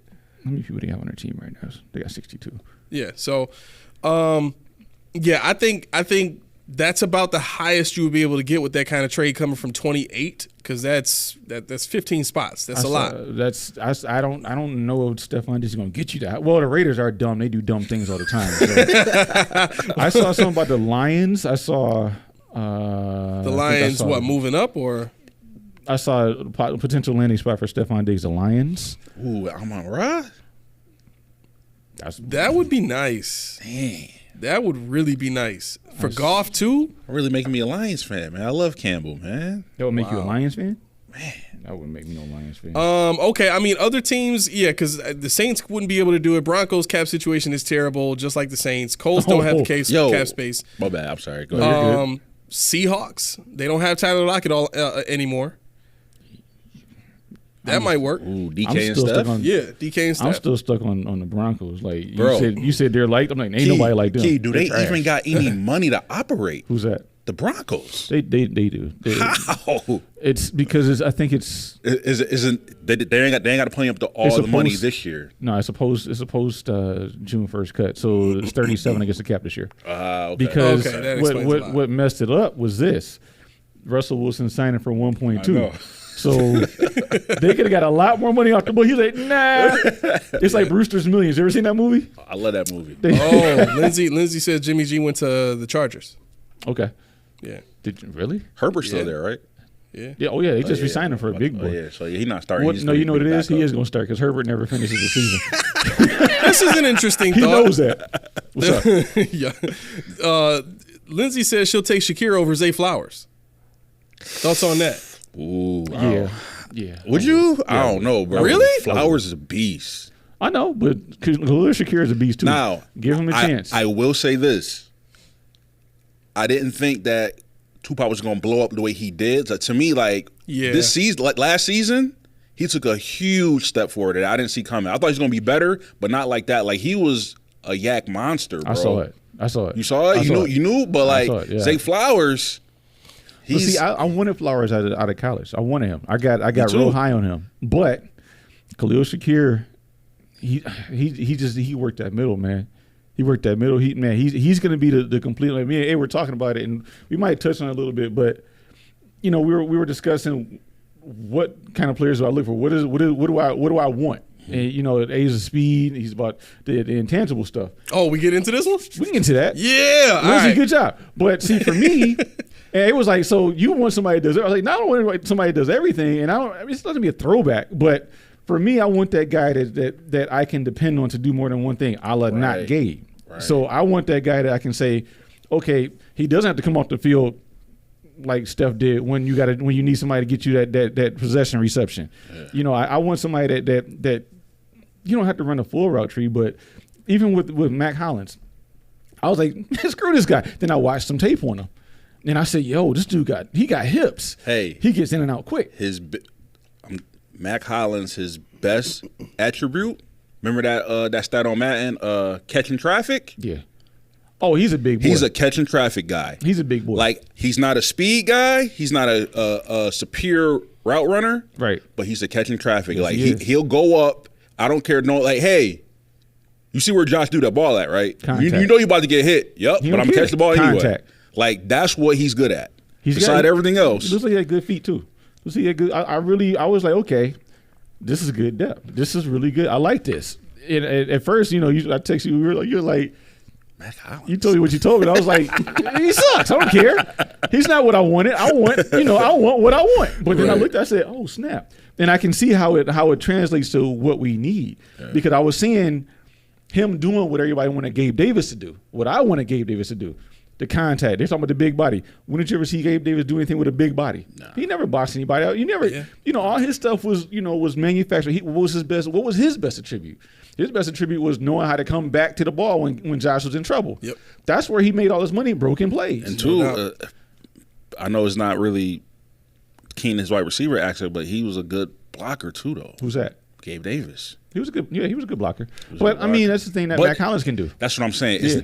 His things that he's good at is nothing that you can't replace or get somebody else to do it. Right. He just did it really, really well, but you can find somebody else to do the exact same thing that he did. Yeah, and I think I don't know how you want to start it out, but I think we were discussing what did we get on? We got on. So this don't is put how, a text message up. This is how it started. This is how it started. So I got it wasn't even a text. Was it a text? No, I don't think it was a text. It was Messenger. Oh, it was I Messenger. The video, right? So let me see. I was trying to get under his skin. Yeah, he sent me something on who did Facebook. You sent me something on Messenger. Oh, it was your boy. And Steve Smith. Agent 89? Yeah, about Steve Smith talking about the receiver that I wanted to draft later in the draft. Was Wilson. Wilson? The guy from Florida State. The Johnny Wilson? Dude. Johnny Wilson, right? So I'll play the clip. I'll play the clip. You'll see. He gonna play it. This had me crying. All right. Crying. Here we go. This is a clip from Steve Smith, Agent 89, talking about Johnny Wilson. This is where some people gonna get a little butthurt. Johnny Wilson, Florida State, 6'7", 237 pounds. He is not a good multitasker. That boy can't chew gum and tie his shoe at the same time. It's struggling. Some people, when you look at the size, 6'7", 237 pounds, we hear this word. We heard it by a lot of people. He's a freak. Maybe at night, but it ain't on the football field. So, subsequently, we initiated a conversation in which I said to him, let's see, what did I say? I said, he's still better than EJ Manuel, though, LOL. And then from there, the conversation went south. No, I didn't go south. So basically, you were saying, I don't know, he was a turd in college, you're going to be a turd in the league, too. And then I said, Tom Brady was a turd in college, too, but he turned out to be the greatest of all time. He was average. Yeah, okay, we'll give him. That's fine. I don't think Johnny Wilson being considered to be drafted makes him any less than average as a college player. In my opinion, I think you have to at least be that in order to get drafted. I don't think any terrible college players ever get drafted. So with that being said, Nate Peterman. Ryan Leaf. Hey, listen, they had to at the very least be average in order to get drafted. I'm not saying that they didn't become terrible NFL players. Let me. I think that happens to a lot of guys. I'll have to rescind that because Ryan Leaf, he I don't know if y'all saw his interview. He didn't put the work in. He just said it. But it's funny because Peyton Manning was scared of him. Really? Yes. You said what's that? Peyton Manning was scared of Ryan Leaf. Yeah, I heard that. Wow. And he was supposed to go to the Colts, but he never showed up for the meeting with Ursa. He never showed up. And that's the thing, about EJ. Geno was their guy, but what Geno did in the interview was unforgivable. So, by virtue, Buddy Nix knew he's retiring. I got to get Buffalo a quarterback as my last hurrah. Yeah. I'm not taking Geno because he's an ass. Yeah. I mean, I don't know, for guys that don't know the story behind what Geno did, he came to his visit and, he sat in a media room, in the press room with the head coach, the GM, and whoever else was in there, and he did this. They were back here talking. He was here. Agent was trying to talk him up, and he wouldn't answer no. He was just on his phone playing around. Never said anything. Well, because he didn't want to go there. I mean, I think that's what that is. It gets around. Why do you think he dropped to the second round? You don't do that stuff because people talk. People talk. Yeah. So luckily for him, he had a better career than EJ and Tyler Bray and all those guys and Tyler Wilson's. But, first and foremost, that was a terrible quarterback year. Yeah. And for us to take a quarterback in the first round, it was. Like, people don't – that's why when you had these drafts, like, of course, we know this is the wide receiver draft. But then, like, a couple of years from now, it's going to be a quarterback draft. Like, when the year that you need pops up, like, it's kind of like right place at the right time. You know what I'm saying? Like, sometimes you get lucky, but other times where the Bills messed up at is they were desperate for quarterbacks, so they had no choice. They had to take in a terrible quarterback draft. Matter of fact, is any of those quarterbacks? No, Geno. That's it? That's it. That's crazy. That's it. That's crazy. All right, real quick, Lindsay writes in, Tom Brady got a little help from officiating friends. 100% agree with that. Not at Michigan. RC3, welcome to the show, my man. You actually came in at the right time. Yo. We're about to get into a very interesting discussion. So as I kind of laid out the beginning of the discussion with Keyshawn and I, we kind of decided this would be fun to kind of go through on the show. Yeah. So the discussion is it's a I don't want to say debate, but it's just a philosophical discussion between our preference between football players and what I consider to be playmakers. It's a preference, yeah. Right? Now, I the reason this came up is because I kind of noticed a funny similarity between what Keyshawn was describing in what he wanted in a player, or what it seemed like he was describing in what he wanted in a player, and what I usually look for on Madden. And a lot of the guys in Keyshawn's draft this year have been guys who are, athletic, monstrous. They got decent speed, and they overpower guys, or they, you know what I mean? Like they're just monster players. And that's not typically the guy that he goes for on Madden. He usually goes for your slow, more methodical, Well, I can tell you, baseline players. This is why I hate scouting on Madden now, because they tell you what you have to scout, and I hate that. Yeah. I hate they do that because back in the day, what we used to do is we say, okay, I want to be a running team. Like, I don't care what his speed is. I want to know what his run blocking is. I want to know, and I will go right to that, and I will save all my points because I don't care what his overall is. Mm-hmm. I want this attribute. I want that attribute. So when I'm looking at, when I did my mocks this year, I had a lot of fun with it because, there were so many wide receivers to choose from. Mm-hmm. And I'm like, Adonai, okay, he's 6'2", 202, and he runs a 4.34. That's cool. But what does he do after the catch? Nada. Okay, off my list. So then I get to Ladd McConkey. I'm like, oh, this dude's like, he's like 5'8". What? I was like, he's 6 feet.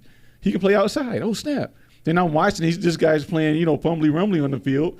And I'm like, yo, this is intriguing. But what got me was, as Mel would like, the combine, his gauntlet, straight away, and he showed hands. Leggett was body catching. He was doing, he was trying to cheat the drill.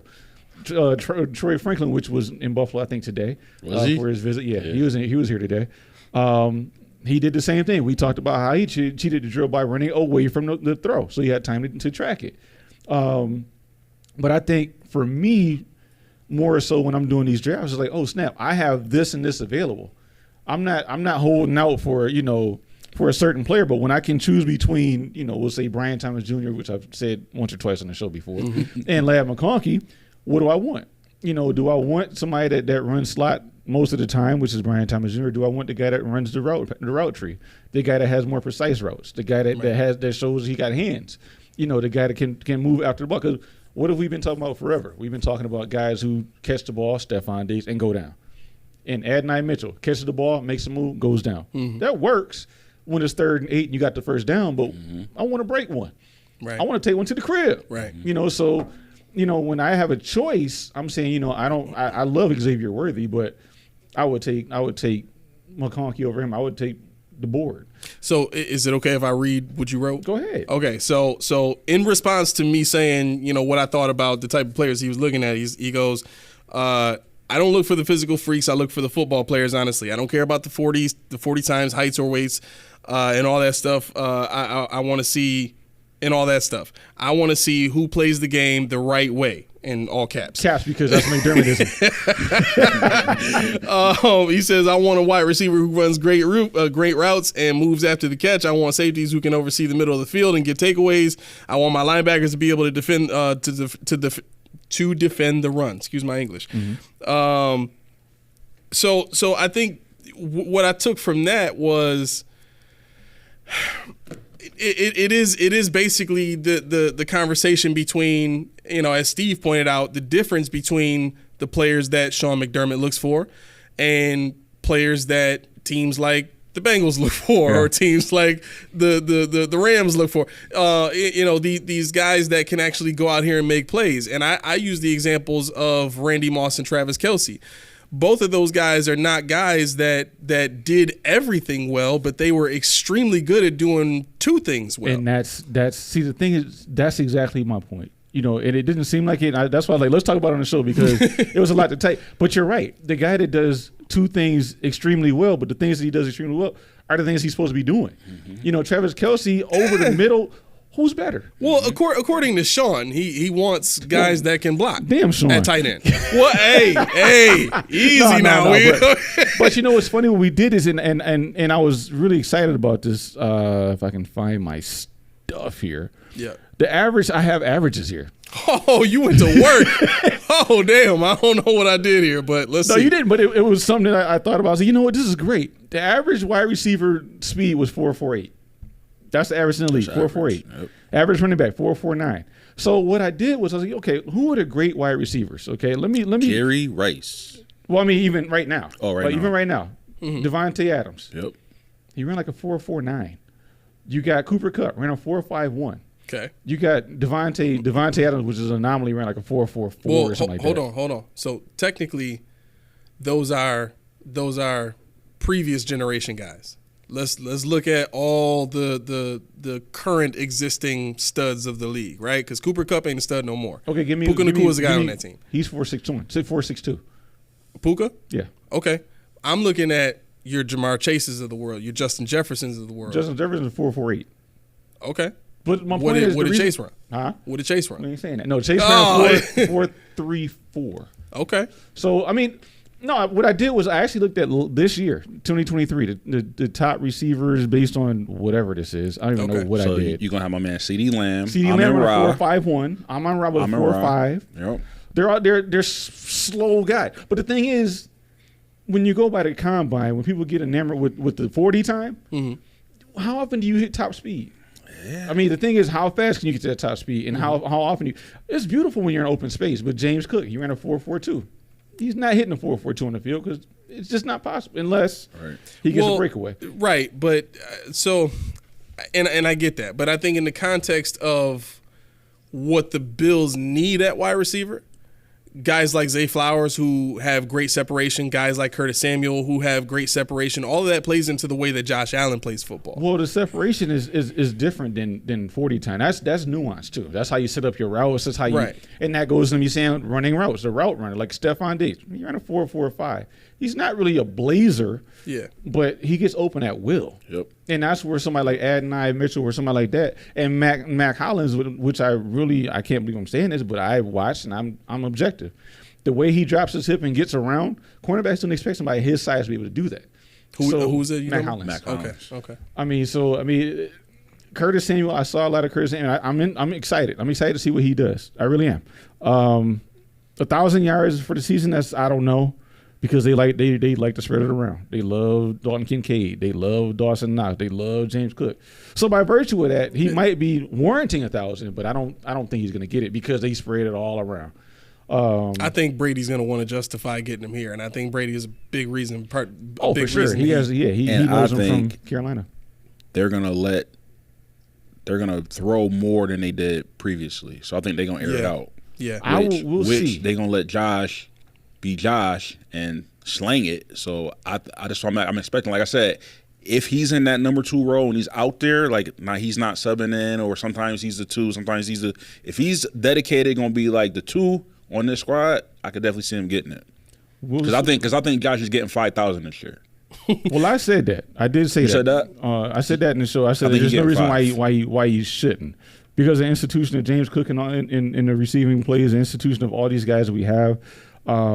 But I do think they're going to run because you realize when Brady came in, they ran a lot more too. Right. So I think that they're going to definitely use that to set up. And I hope they're not running with Josh Allen. Please, God, don't run with Josh Allen as much as you people want. But again, so here's the other part of this too. That's why you move a guy like Connor McGovern over to center, because Mitch Morse and Connor McGovern were essentially the same type of player. Don't tell me that. They were. I mean, for what they're good at doing and you know their strengths, they were essentially the same players. Just Mitch Morse was a bit bigger than Connor McGovern. So you move Connor Other way McGovern. around. Huh? McGovern's bigger. McGovern's bigger? Yeah, he's bigger than Marshall. Okay, sorry about that. I'm about to say, whoa. I keep thinking he's the other. There's another McGovern that's like 6'3", 306 Yeah, or the something center. like that. You're thinking about the center from the Jets. Yes, Yeah. that's Same what I'm thinking name. about. Same Right, name. exact same name. Yeah. But he has a weird mustache. I can't deal with Yeah, it. yeah. That mustache is strange. I It don't know freaks me how out. that happened in the NFL. Anyway, so I think I do think moving him to center and opening up that guard spot for another guy like an Osiris Torrance helps that run game significantly. Mm-hmm. And I think if they can get the right guy at left guard, that definitely does a lot for James Cook and Ty Johnson. Real quick, Steve wrote in, you need freaks at quarterback. I think he kind of wants us to just move on from this conversation, but he said you need freaks at quarterback, wide receiver, offensive tackle, defensive end, cornerback, and football players everywhere else. He goes, how do you know? The average salary says so. End of debate. What y'all think about that? So, one thing I want to say, being a wide receiver, man, I have changed my theory on especially offensive linemen. Now, again, I was all wide receiver. Like I don't look at the other side of the field, really other players. But since I've been watching football and stuff like that, so we know as skill positions, running back, wide receivers, right? But technically, if you want to get technical, offensive line are the real skill positions in terms of the word skill. A skill is something that you have to practice, you have to train to do. Wide receiver, if I'm a freak, you might have to teach me how to run this route in the NFL, but everything else I already know how to do. You ain't got to teach me nothing. Mm-hmm. In order to play offensive line, everything in order to play the offensive line, it has to be taught. You just can't say, oh, I'm a freak, I can do it. No, you have to be taught everything, how to step, how to move, how to get leverage. Where like you got to know your blocking assignments. So like to me, all that is all skill. That's all skill. Now, Mine is tough. when he said so for me, when I talk about freaks and like good football players, I look at Tom Brady. Tom Brady was not a freak. He did two things good. He got the ball out fast, and he knew where to throw the ball. Mm-hmm. Right? Like, and one thing I have a lot of respect for Tom Brady is he took what he knew how to do and he perfected it. Yep. He didn't worry about trying to play like everybody else. He ain't worried about, oh, I got to have a big arm. I got to run. I got to scramble. No, he played his game, and it worked for him. Now let me ask you this: because CeeDee Lamb had the most receptions in the league last year. Is he a freak? Is he a freak? Is he a freak? Nah. That's my thing. To me, he's a hybrid. Well, see, the thing is, and that's why I asked you, because you love him and you watch him. But objectively speaking, physically, he's not a freak. Physically, but no. he's like that Diggs, the technician that does these things with his skill, like you said. Yeah. So when Steve says freak, I'm like, okay, it's nice to be a freak, but we've seen the track freaks that don't do nothing. We've seen, when I ran this earlier with our discussion, I was like, yo, most of the guys that are fast or this and they don't do anything. They, because that's all they have. But I mean, if you have both, that's something else. Yeah. And the thing is, when you have like a Diggs, who knew until he gets an open space that he only runs a 4 or 5? He's not fast. Who knows it? Because it's a sudden, it's a nuance that makes you great in pretty much every position. And to your point about offensive line, I wasn't playing it because 4 eyes and 3 eyes, and I didn't care about eyes. Just give me the B gap. Let me get in there. That I'm telling you, I had to give him a lot of respect, man. That position is all skill. You cannot come out the gate being super strong and being big. Like, I'm going to play offensive tackle. You're going to get killed. It's super fun You're to going play. to get killed. I'm telling you. It's super fun to play on the outside, but no, you're right. You're right. Even running back. I've seen kids just, what do you want me to do? Matter of fact, we had a guy. Who's our dude who played rugby? Oh, you talking about that's right. Christian Wade. Yeah, Bro, that's right. He was killing it in the preseason. He didn't know how to play football at all. Nope. Yeah. What I got to do? Take the ball and run. All right, I got it. You know what I'm saying? You can't do that on the offensive line. Right. You might get away with that right receiver in some cases, but O-line, you can't do that, man. Yeah, it depends on the scheme, and that's when the person's not a real football player and they have the speed or they have the size, the height, the whatever. Yeah. You got to make sure in the right scheme. You can't just plug and play anywhere. Like so to me, like the hybrids to me are like Larry Fitzgerald, because I think he was a freak physically, but he knew how to play football. Yeah, Same thing with Troy Polamalu. Yeah. He was a freak, but he knew how to play. And what they say about people like Fitz and Larry Fitzgerald and Polamalu, Well, to me, those would be more so your consideration as football players. I Right. think that's what made them exceptions was neither one of them were extremely athletic compared to their peers Right. in terms of, size or speed. Like Larry Fitzgerald You don't was think not Fitz? the he was never the fastest receiver on his team. Yeah, he was slow. Yeah, But he was big and strong. Right, That's what you said, but yeah. that's what I'm Yeah. saying. Like he wasn't a speed guy, but because he didn't have that speed, he had to think the game better than everybody else to Right. accommodate for that. Right. And so you got to know what you can and can't do. right, so I think those are really good examples of football players that became superstars. But the tough part with that is those guys are way fewer and far between than the Travis Kelce's of the world, right? We've seen way more Jimmy Grahams and Zach Ertz's and who else? Well, I think, You know what I'm saying? You're right in that regard, because that kind of thing is something that was never seen before. Right. Before those guys, you never saw a tight end that ran a 4.7. Right. You never saw. They were all like 280 or blockers, but then now this guy got to be. How do we defend him? Right. What do we do with this guy? I don't know. So Travis Kelce's bigger than any cornerback you want to put on him, but he's faster than any linebacker you want to put on him. Because what they do, and I'm going to toot my horn here, they play basketball or they were wide receiver converts. Yep. And that's why you see the transition from the hand in the dirt, and that's why I even mention it now. And when we were talking about Taron Johnson, and you said I am so mad, whatever you said about the signing that made him the highest paid nickel in the league, I said, there's a reason why on Madden there's a position. Because remember when we were younger, whoever the third cornerback was your nickel when you had to run nickel. Right. But now there's an actual slot you can put in. I want my backup nickel. I want my starting nickel. That blew my mind, but I ain't played Madden in like 3 years. So, Dude, just look at the edge rusher. When we was little, no such thing as an edge rusher. No. What do you mean with edge rusher? You Right. either a DN or a linebacker. Right. There's no There's no edge hybrid. rusher. Yeah, one or there's the other. Yeah, but now in the draft, they haven't got to list it. You got your Yeah. edge rushers here, your DNs, your Yep. linebackers. Yep. yeah. I think today's your turn, Mac. Steve writes in, offensive tackles are freaks, can't practice 6'6", 350. That's absolutely right. That's exactly what Keyshawn looks for in Madden. You can't practice the size, but the technique. But He also I will writes- say- I'm sorry, Go ahead. I will say 6'6", 350 pounds. What do you see especially at left tackle? Usually when they're that big, Mekhi Becton had knee problems like crazy. they getting blown past. They Yeah. getting blown through because of leverage. Why is Spencer Brown not as good as he could be? Not because he has no technique, but because he's high cut and can't anchor. He's too big. He's too big. Yep. He also writes in, and Brady had a very good arm. Just check his deep throws in Tampa and New England to miss. Miss. Oh, Moss. That's right. But he was not. He wasn't the quarterback with the strongest arm. Yeah, he wasn't Vic. He didn't know how to wasn't use Vic. it. He wasn't Ben Roethlisberger. He wasn't Josh. He wasn't wasn't Allen. Like Culpepper, he didn't no. have I that. would say that, I would say his arm was definitely stronger than Matt Ryan's. I think he so I would equate his arm to Kirk Cousins, if not slightly stronger. I think he got a bad rap for his arm. Like they sleep on his arm. That's one of the things about him. Brady? They always sleep. Yeah, Yeah, They absolutely. sleep on Brady widespread. His arm. 100%. I agree with that. I think he countered on that. Yeah, Exactly. He was a guy who was immobile and he wasn't touted as having the strongest arm, but like arm strength is one of those things that you can get better at. Part of it is mechanics, and the better Brady got at his mechanics, the more torque he could put he could put on his throws. So, But what do you do when you have somebody that can't throw the ball 70 yards? What did I say about punt God? Who cares you can kick it 80 yards? How many Right. times you going to do it? Right. What did Brady do? Pinpoint precision, short, intermediate. Yep. First down. Like you dinked and dunked you down the field. Not like Trent Edwards. People Dinked and dunked. got mad at Cam because he said he's the ultimate game manager. Right.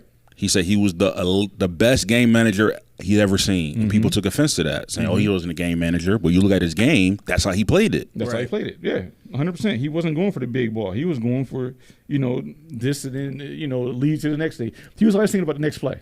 Right. He was always thinking about, and that's what he was doing. He was setting you up every time. Yep. So just to finish off the comment, he writes, dude could swing it, still talking about Brady, and then he says to take off the hate glasses. Wait a minute, Steve. Whose side are you on? Are you No, on are you listen, a Brady fan? Or I remember there was one episode where Steve was coming at my neck all episode so. long. Listen, It'll be me next time. He gonna speak his mind, and I love it. That's what Rightfully we're here so. for. Just keep watching and keep commenting because I love it, man. I love it. Yep. All right. Guarantee it. So back to the conversation is are we saying that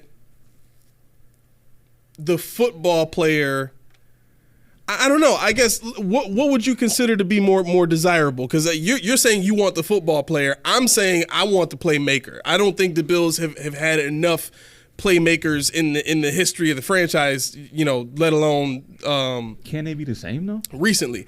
I don't think so. Because to me, in my mind, all of the playmakers that I've seen to date are guys that don't necessarily do everything well. Well, like I said, when I say everything, but I think it's indicative on what you need the player to do. If he does those 2 or 3 things well, then can he still be a football player that can break the plays like Malachi Corley or somebody like that who all he can do is here's a good scenario, right? Mm-hmm. I think if you're asking the question of, because I think they played in the same era too, would you rather have Randy Moss or Larry Fitzgerald?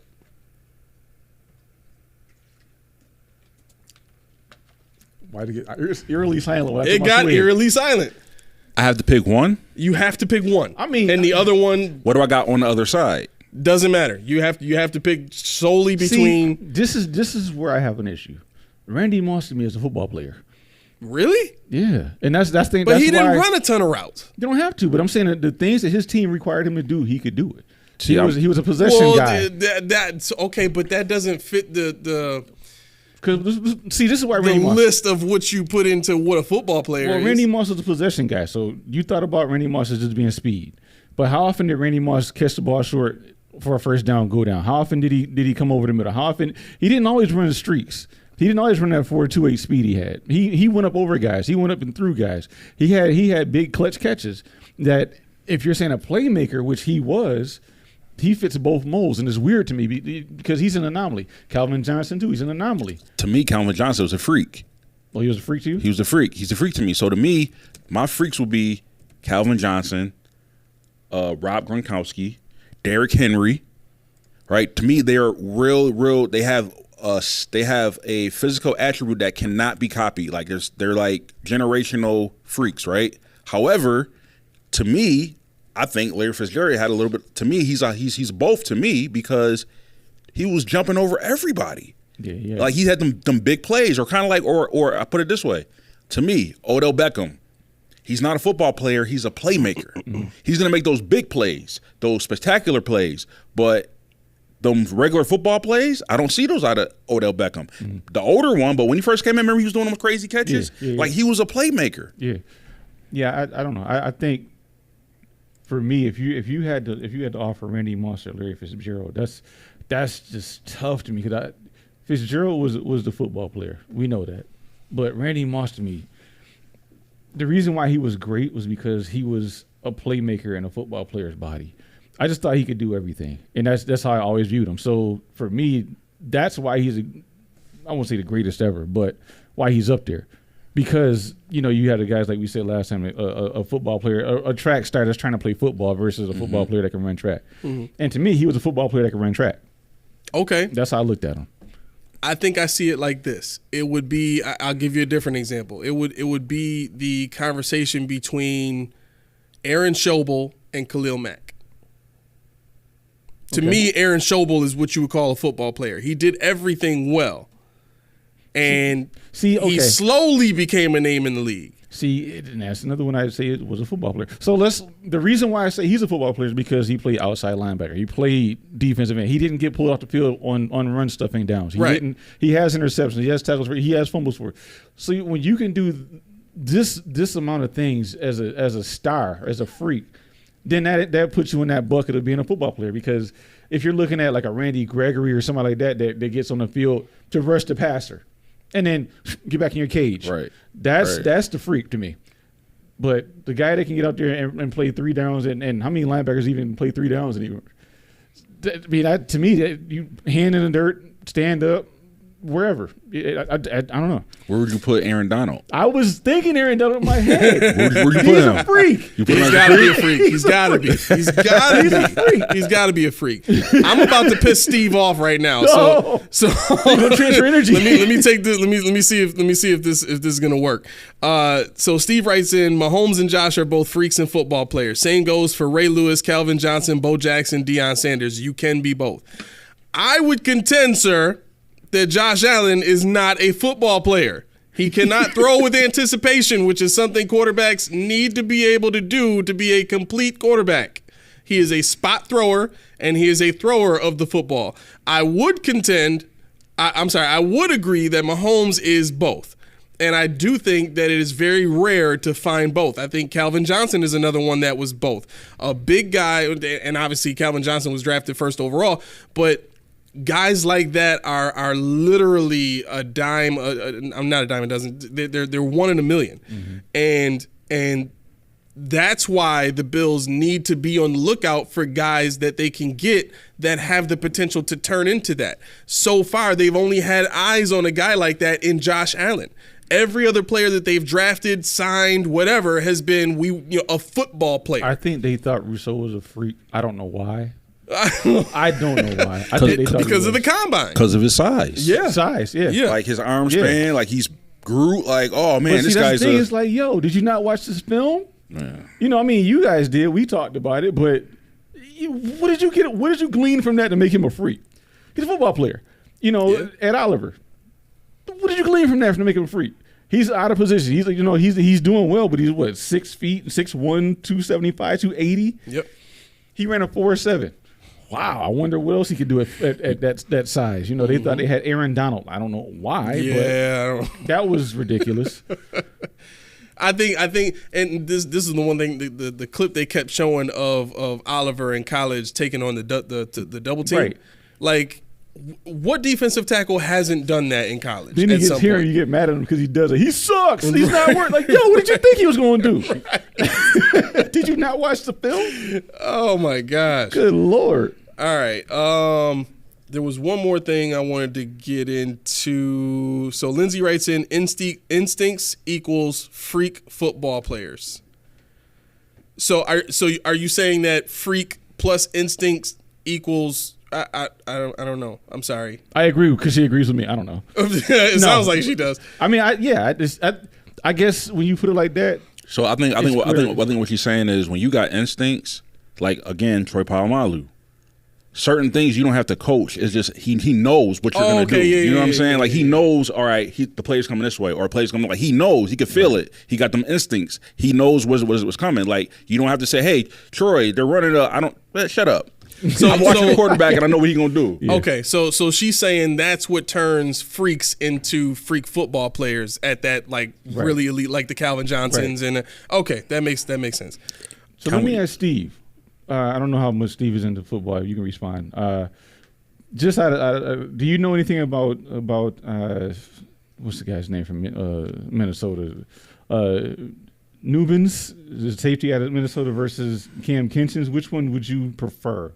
If you, I think his name is Tyler Nubins. Tyler Nubins from Minnesota, 6'2", 215 safety, or Cam Kinchens, who's about the same size, out of University of Miami. Obviously, Nubins is supposed to be the number one safety off the board, and you know how I feel about Kinchens as the middle of the field guy. Who would you select? Actually, anybody that's watching the show, if you want to answer, go ahead. I'm just curious, if we had the 28th pick and they said Nubins/Kinchens, what would you do? Would you burn Buffalo down? Would you be happy? Would you whatever? Well, so you're saying first off, judge the prospect of drafting a safety at 28, and then secondly, we'll take the 28 out, but I think Nubins is the number one guy, and I'm trying to make it palatable to the degree where it impacts your emotion. You're trying to make sure nobody says no safety at 28. Right. I'm just trying to say either or. Like you said, I just want to know which one would you pick if they had to, because obviously Kinchens has like a 3rd or 4th round grade on him. RC3 says Kinchens. Thank you.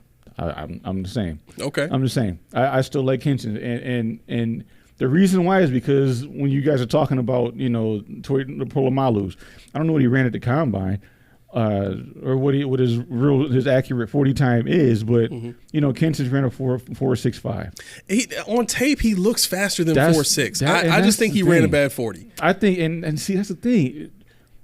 A lot of guys don't train for that kind of stuff, and that's why they don't run it. Like Xavier Worthy, was he fast on tape? Hell yeah, he was fast on tape. Yeah. Was he fast at the combine? If you say he wasn't, you're stupid. But the thing is, Kensing's, he went to the combine at whatever he played at, and he said, I'm going to show you my field drills. I'm going to show you what I can do for what's practical for what you need versus getting my draws and run down a straight line for 40 yards. So I can respect that. He looked like he had instincts, like Lindsey said. He looked like he had enough speed to get to where the ball is going to be. And I think about Ed Reed. I think about Troy Polamalu and how they had an instinct for the ball. Yeah. And I saw that in him. And obviously, I agree. I saw it too. Yeah. Lindsey also says Kinshins. Steve writes in, I need to watch more at safety. So far, Kinshins looks like a high third round. Need to watch more Newman. Okay. We'll talk next time, Steve. We'll talk next time. Really quick before we move on to other stuff, are we still on stuff we heard? It seems like never we've have gone a rubric. I know. We There's just no talk, organization to the show It whatsoever. is. It's flowing nicely. It's a hodgepodge of stuff we It's talk flowing about. lovely. I don't know if you guys think heard about this, but the Patriots signed KJ Osborne. Exactly what I thought I would hear, which is crickets. I mean, To me, it doesn't matter who New England get at wide receiver. It don't matter. To Well, me. there's so a new that- sheriff in town. This brings I know. about in my mind an interesting thought, right? Wow, we lighten up in the comments. I will get to those in 1 second, I promise. So this brings up an interesting thought to me because somebody tweeted right after that. Tell me again how Bill was the problem. Tell me again, what's that? Tell me again how Bill was the problem. How Bill was the problem? Right. And I think this is what this person was trying to say is New England has had a difficult time, with Bill being there and getting star receivers that they didn't have to go sign from other teams. I think the only guy that they ever drafted, or no, I could say guys because Troy Brown was a good receiver, and then Julian Edelman was another good receiver that they had. Wes Welker they had to get from Miami, and then Randy Moss obviously they got from the Raiders. But with this type of signing for this type of wide receiver for New England after Bill has been gone, is this just another case of, a team going based on the scouting of the guy who was there before, kind of like the Bills did with Doug Whaley, or is this because this is a free agent signing too, on top of everything else?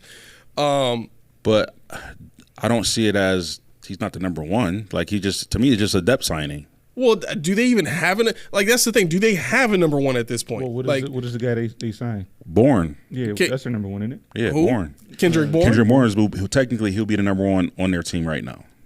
Kendrick Bourne, who would me see never who be they a number have. one on any other team in the league, and then KJ Osborne, who That's why I like doing this show at with best, huh? This is why I like doing this show with you because I'm like KJ. I know the names, but I'm So like, KJ Osborne, he was real good in Minnesota when. Well, I know KJ because he was a UB boy. Oh yeah, that's right. I know That's him. right. Okay. Yeah. I don't know anything about UB. No, but no. Listen to this. This is who they have. They have Jalen Rieger. They have Taquan Thornton. They have Kendrick Bourne, Juju Schuster, Demario Douglas, who actually is decent. Keyshawn Boot. If he can stay out of legal trouble, he's going to be If he can stay out of legal trouble, he's going to be that dude. He's going to be that dude. He's quick. He's nasty. He's quick. But he keeps getting in legal trouble. That's what dropped him out of favor. He was a top 10 pick. Wow. Yeah, he's nasty. So he's basically Antonio Brown. yeah, pretty much. All right, that works. Let me get to these comments real quick Yes, before sir, we get do too it. deep into this. RC3 writes, the combine for Kinshins is one of those times you wishes he runs a slower 40. If he drops to 50, go get him. I agree with that, 100%. Steve writes in, safety class looks so far like top of the third round, maybe bottom of the second, not fun to watch. Right. I agree with that as well. It's tough. There's only a few guys that I looked at that I really liked. And then Lindsey wrote in, whoever can replicate Troy Polamalu, I'll be happy as hell. Love Troy. 100%. Again, Troy Polamalu in my mind in linebacker form is the dude Lufau out of Notre Dame. Yeah. To me, that is the second coming of Troy Polamalu just as a linebacker, which Troy Polamalu probably would have been. Does he use Head and Shoulders? Huh? Does he use Head and Shoulders? It looks like he does. Yeah. There's a certain sheen Well, that him has and to Matt it. Hollins, Matt Hollins got a little something going on too. So it's too far back. Mac Hollins got that. No, It's too far back. Well, when you got the helmet on, it come out the bottom of it. I guess. He should have wore a skull I cap. guess. It just at that point, like once you get like up Stevie in this Wonder. range for hairlines, you got to really start thinking about just getting rid of Well, it. Stevie Wonder, it looked like he cut his off, and then you turn around, you saw him start like right here. Oh, Yeah, he got the. Yeah. Oh. Whoever did his hair did him bad. I'm saying, allow me to interject here. Justin Simmons. Now, I know he's a big deal. I know he's a Justin Simmons. Yeah, isn't that his name? Yeah, Justin Simmons, a safety. From Denver. Oh, yeah. While you were talking, I was kind of looking at this tweet, and people were like, "No, I'd rather have Julian Blackmon." I need to know about Julian Blackmon. I need to know who this dude is. I really do. I mean, I read off his stats, but now I need to know what makes him tick, because I do have faith in Babbage, and especially if McDermott's calling plays, there's no reason these guys shouldn't be coached up. He's not a playmaker. He literally, he would be a. In my opinion, and whoever else is, anybody who's watching, if you know a little bit more about him, please, chime in. But in my opinion, he's no better than Taylor Rapp. He's another Taylor Rapp-ish type of player where he's just solid. He doesn't do anything extremely well, but he's not going to be a guy that gets exposed maybe more than once a game. Uh-huh. You know what I'm saying? And I'm sure that probably looks enticing to a guy like Sean McDermott, who, for safeties thinks that he can, get the most out of those guys. But here's the thing: Taylor Rapp can't cover. Julian Blackmon is not really a guy that can play a lot of man from the safety position either. Mm-hmm. So you've essentially got two safeties that force you to play zone on the back end. I don't know how comfortable I am with that, like at all. Like Indy was one of those teams for the last couple of seasons, if I remember correctly, that didn't do a lot of stuff before the snap. Mm-hmm. They were kind of like who else did that? I think it was Tampa. They don't do a lot of disguising. Like defenses like that in my mind. Like if your role as a player is to just line up and react to whatever the offense is doing, you're already at a deficit, my man. You can't help me. Right. You know what I mean? At least with Micah Hyde and Jordan Poyer, they played corner before. Right. You know what I'm saying? So if need be, there were extra things that they could do to help the team out. If there was ever a broken play, you can depend on those guys to stick to the receiver that they're supposed to be covering. What's going on, Chris? So when I'm looking at this dude, I mean, I just don't see it. I just don't see it. Zone coverage, yeah, probably all day long, but yeah, run defense. It looks like he leaves a lot to be desired. Yeah. Pass rush, obviously, we don't really care much about pass rush, but I mean, I don't know. I just don't know about this dude. I didn't watch. Obviously, I don't spend a lot of time paying attention to guys. See, Lindsay knows. Huh? Lindsay knows. She said, yeah, Blackmon is not someone who I would pick. Simmons for sure. Also would have loved Whitehead, but he's back in Tampa Bay. RC3 says agreed. Lindsay, what did you think about Cameron Curl? So 4.3 mil. Listen, so for me, I'm probably gonna get some hate here, but We all get it sometimes. dude, I'm not seeing, like, especially in this NFL, I'm not seeing a huge need for safety, bro. I'm really not. Like, case in point. Can y'all tell me? Y'all get this face. Can y'all tell me right now who is the highest paid safety in the NFL? I'll tell you right now. Yep. Who's the highest paid safety in the NFL? Oh man. Justin Black. I mean, not Justin Blackmon. No. What's his name? Simmons. I don't know. No. Is it Minka? Nope. Is it Derwin James? Yes. Yeah. Now, Derwin James, Minka Fitzpatrick.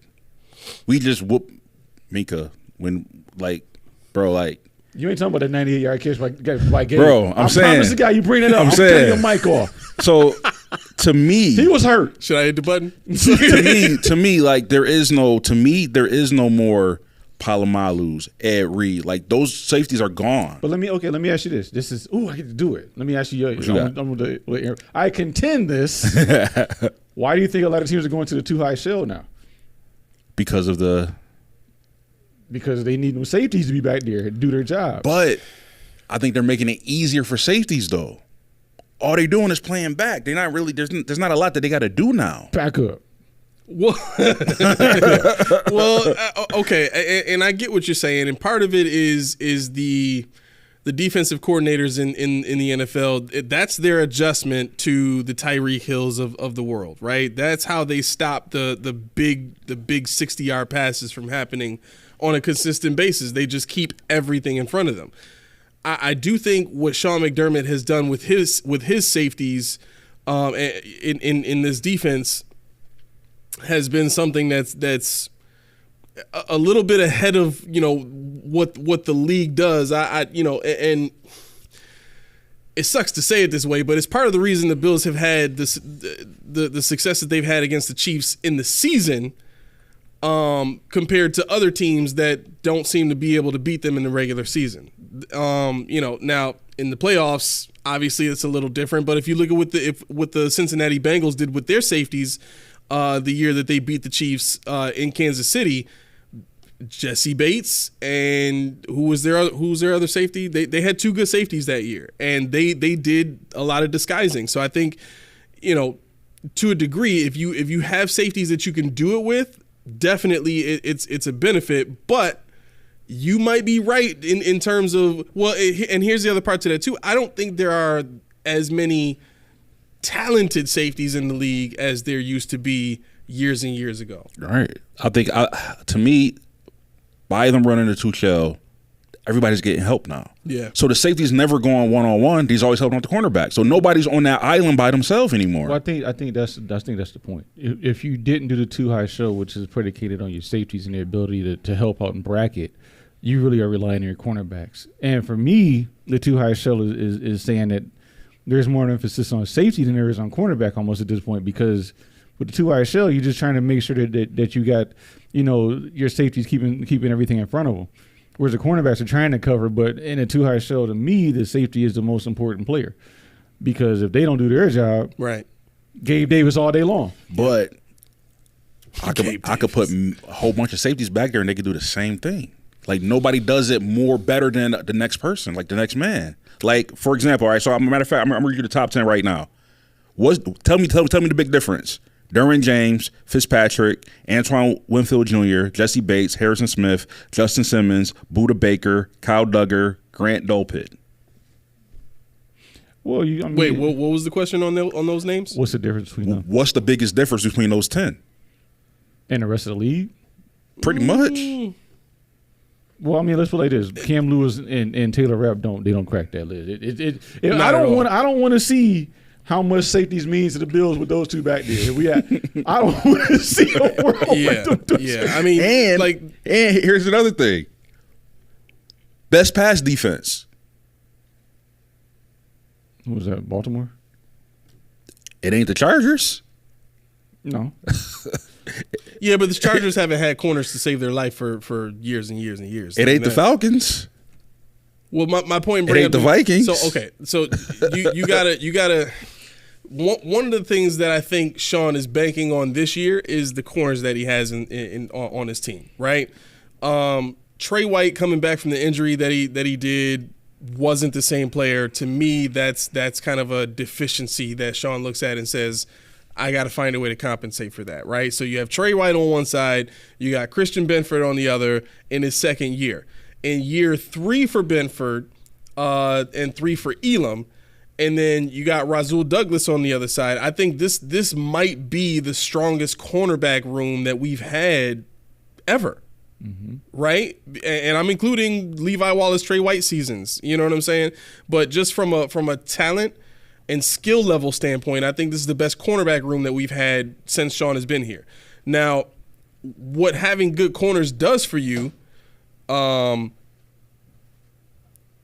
Lindsay writes in, Rapp and Cam Lewis are backups at best. 100% agree Yeah, with that's my that. point. Yeah, and that's what I'm saying. I don't want to test the theory. Yeah. But so what having good corners does for you, in this particular instance is you don't necessarily have to depend on your safeties to do as much work as Micah Hyde and Jordan Poyer were doing. You could get away with running a cover 3 if you wanted, which is what Sean McDermott ran a lot of in Carolina with that defense.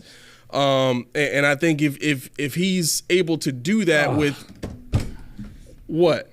Stole your thunder? No, man. Cam Kinchins significantly improved his 40 time at Miami's Pro Day. He was unofficially timed at 4.55.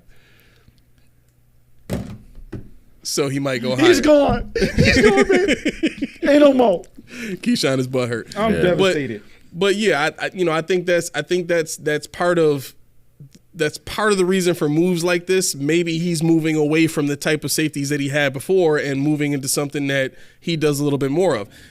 Honestly, now that I think about it, that also speaks to some of what Sean McDermott said in the press conference about him being tied at the hip with Bobby Babbage. Mm-hmm. I think moves like this kind of point to and look at him putting more of his own identity on the defense as opposed to letting the guy he hired come in and do his thing.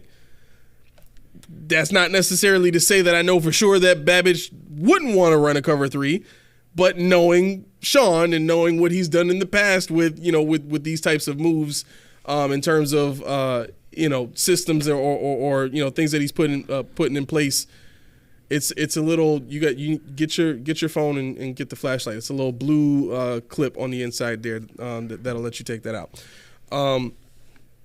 So I think that might be one of the reasons why we're seeing these types of moves at safety as opposed to what we're used to seeing with guys that can do multiple things at safety. We got a bunch of comments really quick. Lindsay wrote in. Oh, no. I want to get to this one because I want to ask you guys about this. Steve wrote in, are the Bills going young or are we still recycling old stars? What about Ashton? Steve, you see where I am with it. You see all the names I mentioned. They all like 25 or better. They're all like, I mean, I won't say the name because at this point it's kind of a joke, but the safety I wanted, he was only 25. I'm not going to say. I mean, but it goes further than that. The Mac Hollins thing. The one thing I hated about that signing, our number one receiver is 31, and our depth guys now are we have a 30-year-old depth guy, and I don't have any faith in Justin. What the heck is his name? No. The wide receiver out of Florida. Shorter. I have no faith in him. I really don't. Yeah, me neither. So I mean, it's like okay, we gotta draft somebody. I don't want any more of these John Brown signings. I don't want any more of these Emmanuel Sanders signings after the draft. These bargain bin guys that didn't get picked up. I don't want no more of those 1-year contracts. That's why I was happy with the Trubisky pickup. Even though I would love to have had somebody younger at backup quarterback. Trubisky, that's what he is. He's a backup guy. Then we got him for 2 years in the system he's already been in, more or less. Right. So, yeah, Steve, I think that's the biggest reason why I was glad Leonard Floyd was going. That's the biggest reason why I was glad that they got rid of, not got rid of, but why Poyer and Hyde, as much as I like what they did for us, are no longer here. Daquan Jones, that was kind of a need, as you said, and we talked about it. Defensive line is slim pickings at that one tech. It's almost non-existent. We had to have something. So picking Daquan up was like the one old fogey signing I wanted. Mac, you got anything on that? I think they're moving in the direction of trying to get younger, but it's gonna be like overnight type of deal. It's gonna be moves here and there just to make us younger. But I think that's the notion, is to try to get us younger because we're one of the oldest teams in the league. And real quick, I don't know if you saw Chase Young signed a $13 million 1-year deal, fully guaranteed. With who? Was the Saints. Ooh. Really? Yeah. Oh my gosh. Yep, the Saints. So 1 year, $13 million guaranteed. That defensive line is going to eat next year. They still got Cam over there too. Mm-hmm. Man, that's going to be nice for them.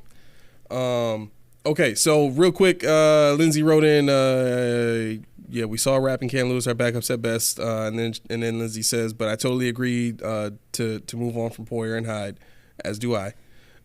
Steve writes in, I believe the difference between the top safeties is size, speed, versatility, a.k.a. talent. I think that was one of the things that I was looking at, too, when you read off that list. I'm like, guys like Grant Delpit, Kyle Duggar, those are guys that can do both.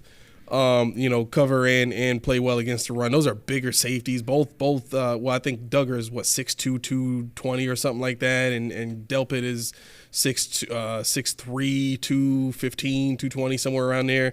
Both, just bigger guys. But Delpit has turned into a really nice safety for the Browns. One of the reasons that defense was number 2 last year, behind the Ravens. And then RC3 writes in, I like Cole Bishop if we move to more of a 1 high. Cole Bishop. Yeah. I mean, Cole, I had him on one of my first mock drafts. Okay. I really am enamored with Cole Bishop. I think he definitely can see the middle of the field. He's good in run support. He's a high motor guy. I can see McDermott loving him. I can see it. I think Kenshin's would be the one I like only because he's got the higher pedigree when it comes to Utah versus Miami. Mm-hmm. The competition level, the accolades, the production. But Bishop is somebody that I definitely could see fitting into our defense. If like you said, if they want to do a single high, maybe he could do a 2 high shell. But I think for the most part, his best attribute would be back there by himself, watching the middle of the field. Okay. Interesting question really quick before we move on to the cap situation. And I just thought about this. Mac, you talked earlier in this episode about you still think the Bills are going to draft wide receivers and you think they're even going to draft one in the first round. Mm-hmm. Are there any defensive players that you can point to at 28? Let's just say they stay put and just draft a guy at 28. Are there any defensive players that you can point to say that guy would make me feel not pissed off, but kind of understand the pick at 28 as opposed to drafting a wide receiver? So the cornerback out of Toledo. If he's there at 28.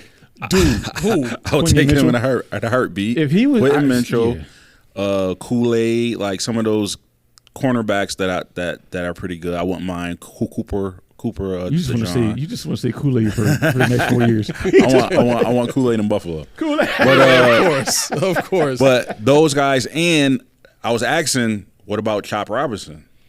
Yeah, you did. I went and watched tape after. Chop? Yeah. He's got pretty good bend. Chop is good. Chop is good. And I'm seeing a lot of drafts where he can fall to us. Chop is he needs work because of the Penn State system. Now he has the intangibles to be great. But what do you mean by that when you say because of the Penn State system? The Penn State system, Penn State is known to be they don't have dynamic pass rushers. They need to work on their counters coming out of that school. If you look at his hand work, he's got it, but he doesn't have the counter work. I would love to see him working with Von Miller. I would love to see him working, with actually. That's true too. I did notice he wins a lot with his first move most of the time. That's it. And in the NFL, you got to have a second move. Yeah. Even a third move. Yeah. I think for me, what pisses on those cornflakes is Epinesa re-signing. Yeah. But what about? So you said Penn State. That's where Michael Parsons came from. Yeah. I mean, Michael Parsons, he's a freak of nature too. So, but Michael Parsons is. Didn't you say people were comparing Chop Robinson to Michael Parsons? I don't know if it was Mike. I don't know if it was Micah, but one thing uniquely about Penn State is they call it the double sticks. Mm-hmm. Only their best players is allowed to wear number 11. Mm-hmm. Right, so like Micah Parsons number 11, like some of their prominent pass rushers all had that number 11. So that's it's a prideful number to have. In Penn State is that number 11. Well, now I definitely don't want him. It reminds me of Trey White, and I don't want to see that here ever again in my life. I'm kidding. No, but, I mean, go ahead. Sorry. But yeah, for me, if you don't take a wide receiver at 1, it's got to be somebody who can come in day 1, make an impact on defense. Day 1. I don't want to see this guy sit and no. If you've taken him number 1 in the first round over some of the guys that we talked about, then he would have to be one of those guys that can, like I said, make an impact immediately day 1. Okay. What about you? I'm not going to go with Quinion Mitchell because there's anything short of the draft day of him coming out with a gas mask. You know what I mean? Laramie Tunsil. So you don't think literally smoking weed in the green room back there? In the green you room. don't think he's even close to dropping down to the 20s? No. I think he's going to like top 10. Top 10, top 11. Wow. Yeah, I mean, if you look at this one I have here, he went number 11 to the Vikings. Yeah. And I mean, in this draft, I took Tyler Nubin at safety, so that kind of satisfies your question. But I would definitely be okay with Rakestraw. I would be okay with, I guess Kool-Aid. If need be, Cooper DeJean for sure. Would you? Oh, for sure. You like him over Kool-Aid? DeJean? Yeah. Oh yeah. What? Oh yeah. Mm-hmm. Yeah. Okay. Yeah. But outside of that, if I'm looking at a draft where it's like Lab McConkey is gone and we're talking about Coleman, I would honestly just trade back. Speaking of that, I was going to ask you that. Would there a wide receiver you would be mad if the Bills put that 28? Johnny Wilson. No. Oh dang. No. At 28. Like, is there like one of those guys that we're talking about? Like you just said.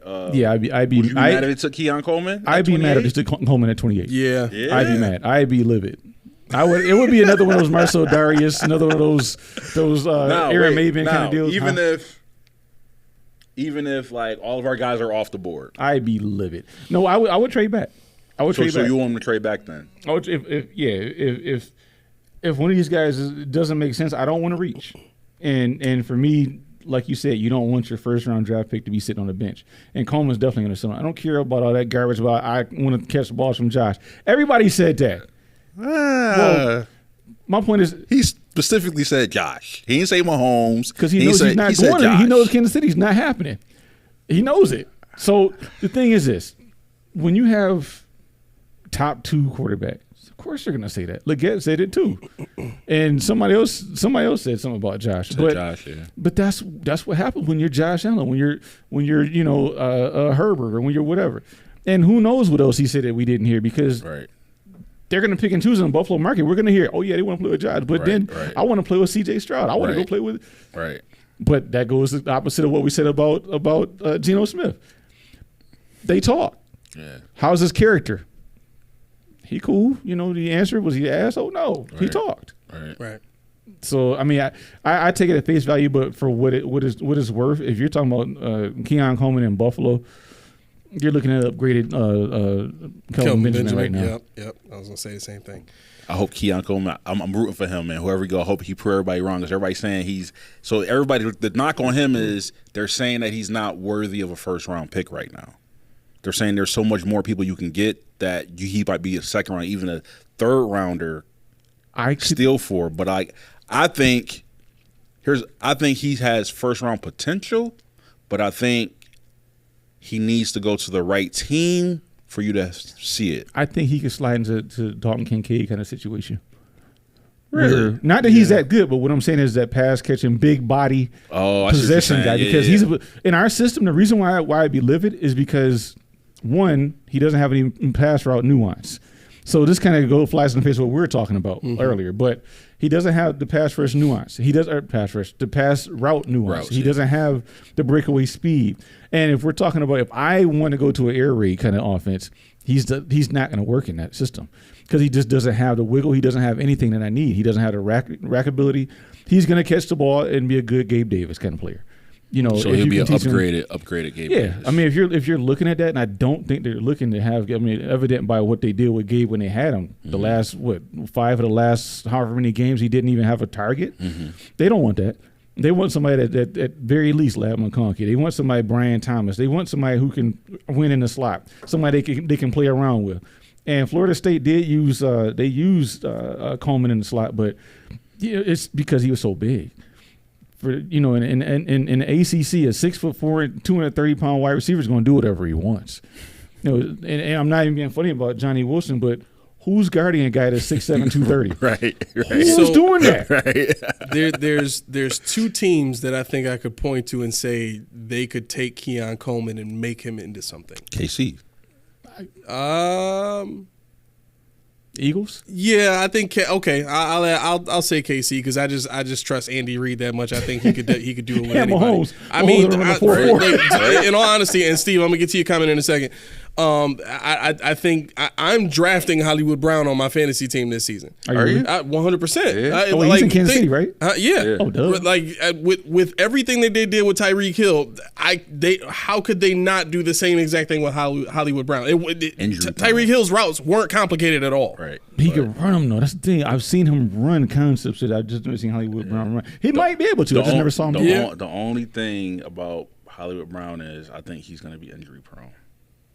I could see that. So I think the offense is still going to go through Kelsey and Rashee Rice. I think they're going to be the top targets there. Don't let them get Xavier Worthy. Just don't let them get Xavier Worthy. Now that would be different. That would be a problem. Now, hey, to your point, if he goes there, I'm drafting that guy. Yeah, 100%. 100%. Off I'm with you on that one. But I think if Keon Coleman went to a team like the 49ers, he could absolutely be a Debo Samuel type of player there. And I also think, oh my gosh, I think the Rams. I think if you went to the Rams, conceptually, Sean McVay has done a good job with a guy like Puka Nacua, who's not a fast guy, as you said, and he still got Cooper Kupp there. But we've seen now that he can take receivers that you don't even know exist and turn them into something. You know what I'm saying? I trust his offensive mind too. So what about the Dolphins? No, I don't think so, man. Well, so as currently constructed, no. But I do think Mike McDaniel is another one of those guys like a Sean McVay, like a Kyle Shanahan, that can build an offense with whatever weapons he has. That's kind of with Tua's quick ability, his quick passing, and his spot throwing, his and timing, his accuracy. Yeah, that's what I'm thinking. And that's what you saw when you guys watched the Keon Coleman. What were we wide open because he was schemed wide open, right? And it was a quick throw right to him. So I'm like, I could see it. But in this iteration where it's all about speed, that will fly in the face. Yeah. But they don't have a tight end though, do they? Who's their tight end? Do they have Sheehan still? Maybe because they don't have. Mike Gesicki's gone, He's gone, and I have to look it up. But go ahead. I didn't mean to take away your point, but it just popped in my head. So, and yes, that was me yawning right in the middle of my own sentence. So Steve writes in, to be fair, he yawned first. It's his fault. Steve wrote in, there's no defensive player we can draft in the first round that would not upset me if we don't draft a wide receiver. Another year and we don't draft a wide receiver early with JA-17 in his prime. Get the torches now. Man, nobody? Listen, if you just want to pick up the torches right now, I'm with you. Like, I'm fine. I got a pitchfork in the other room right behind me. And dumbly, Jonnu Smith is their tight end in Minnesota, in Miami. Jonnu Smith? Jonnu Smith is Miami's tight end. And they must have just got him. And they signed Jordy Forson off the KC. Oh, yeah. He's a blocker, wasn't he? What you say? He's a blocking tight end, though, isn't he? More than anything. Forson? They used to put him with he used to run routes in the end zone when they used to deploy Kelsey. Like, it's going to Kelsey up. Jordy Forson. Okay. Yeah. Okay. Yeah. No, that Steve.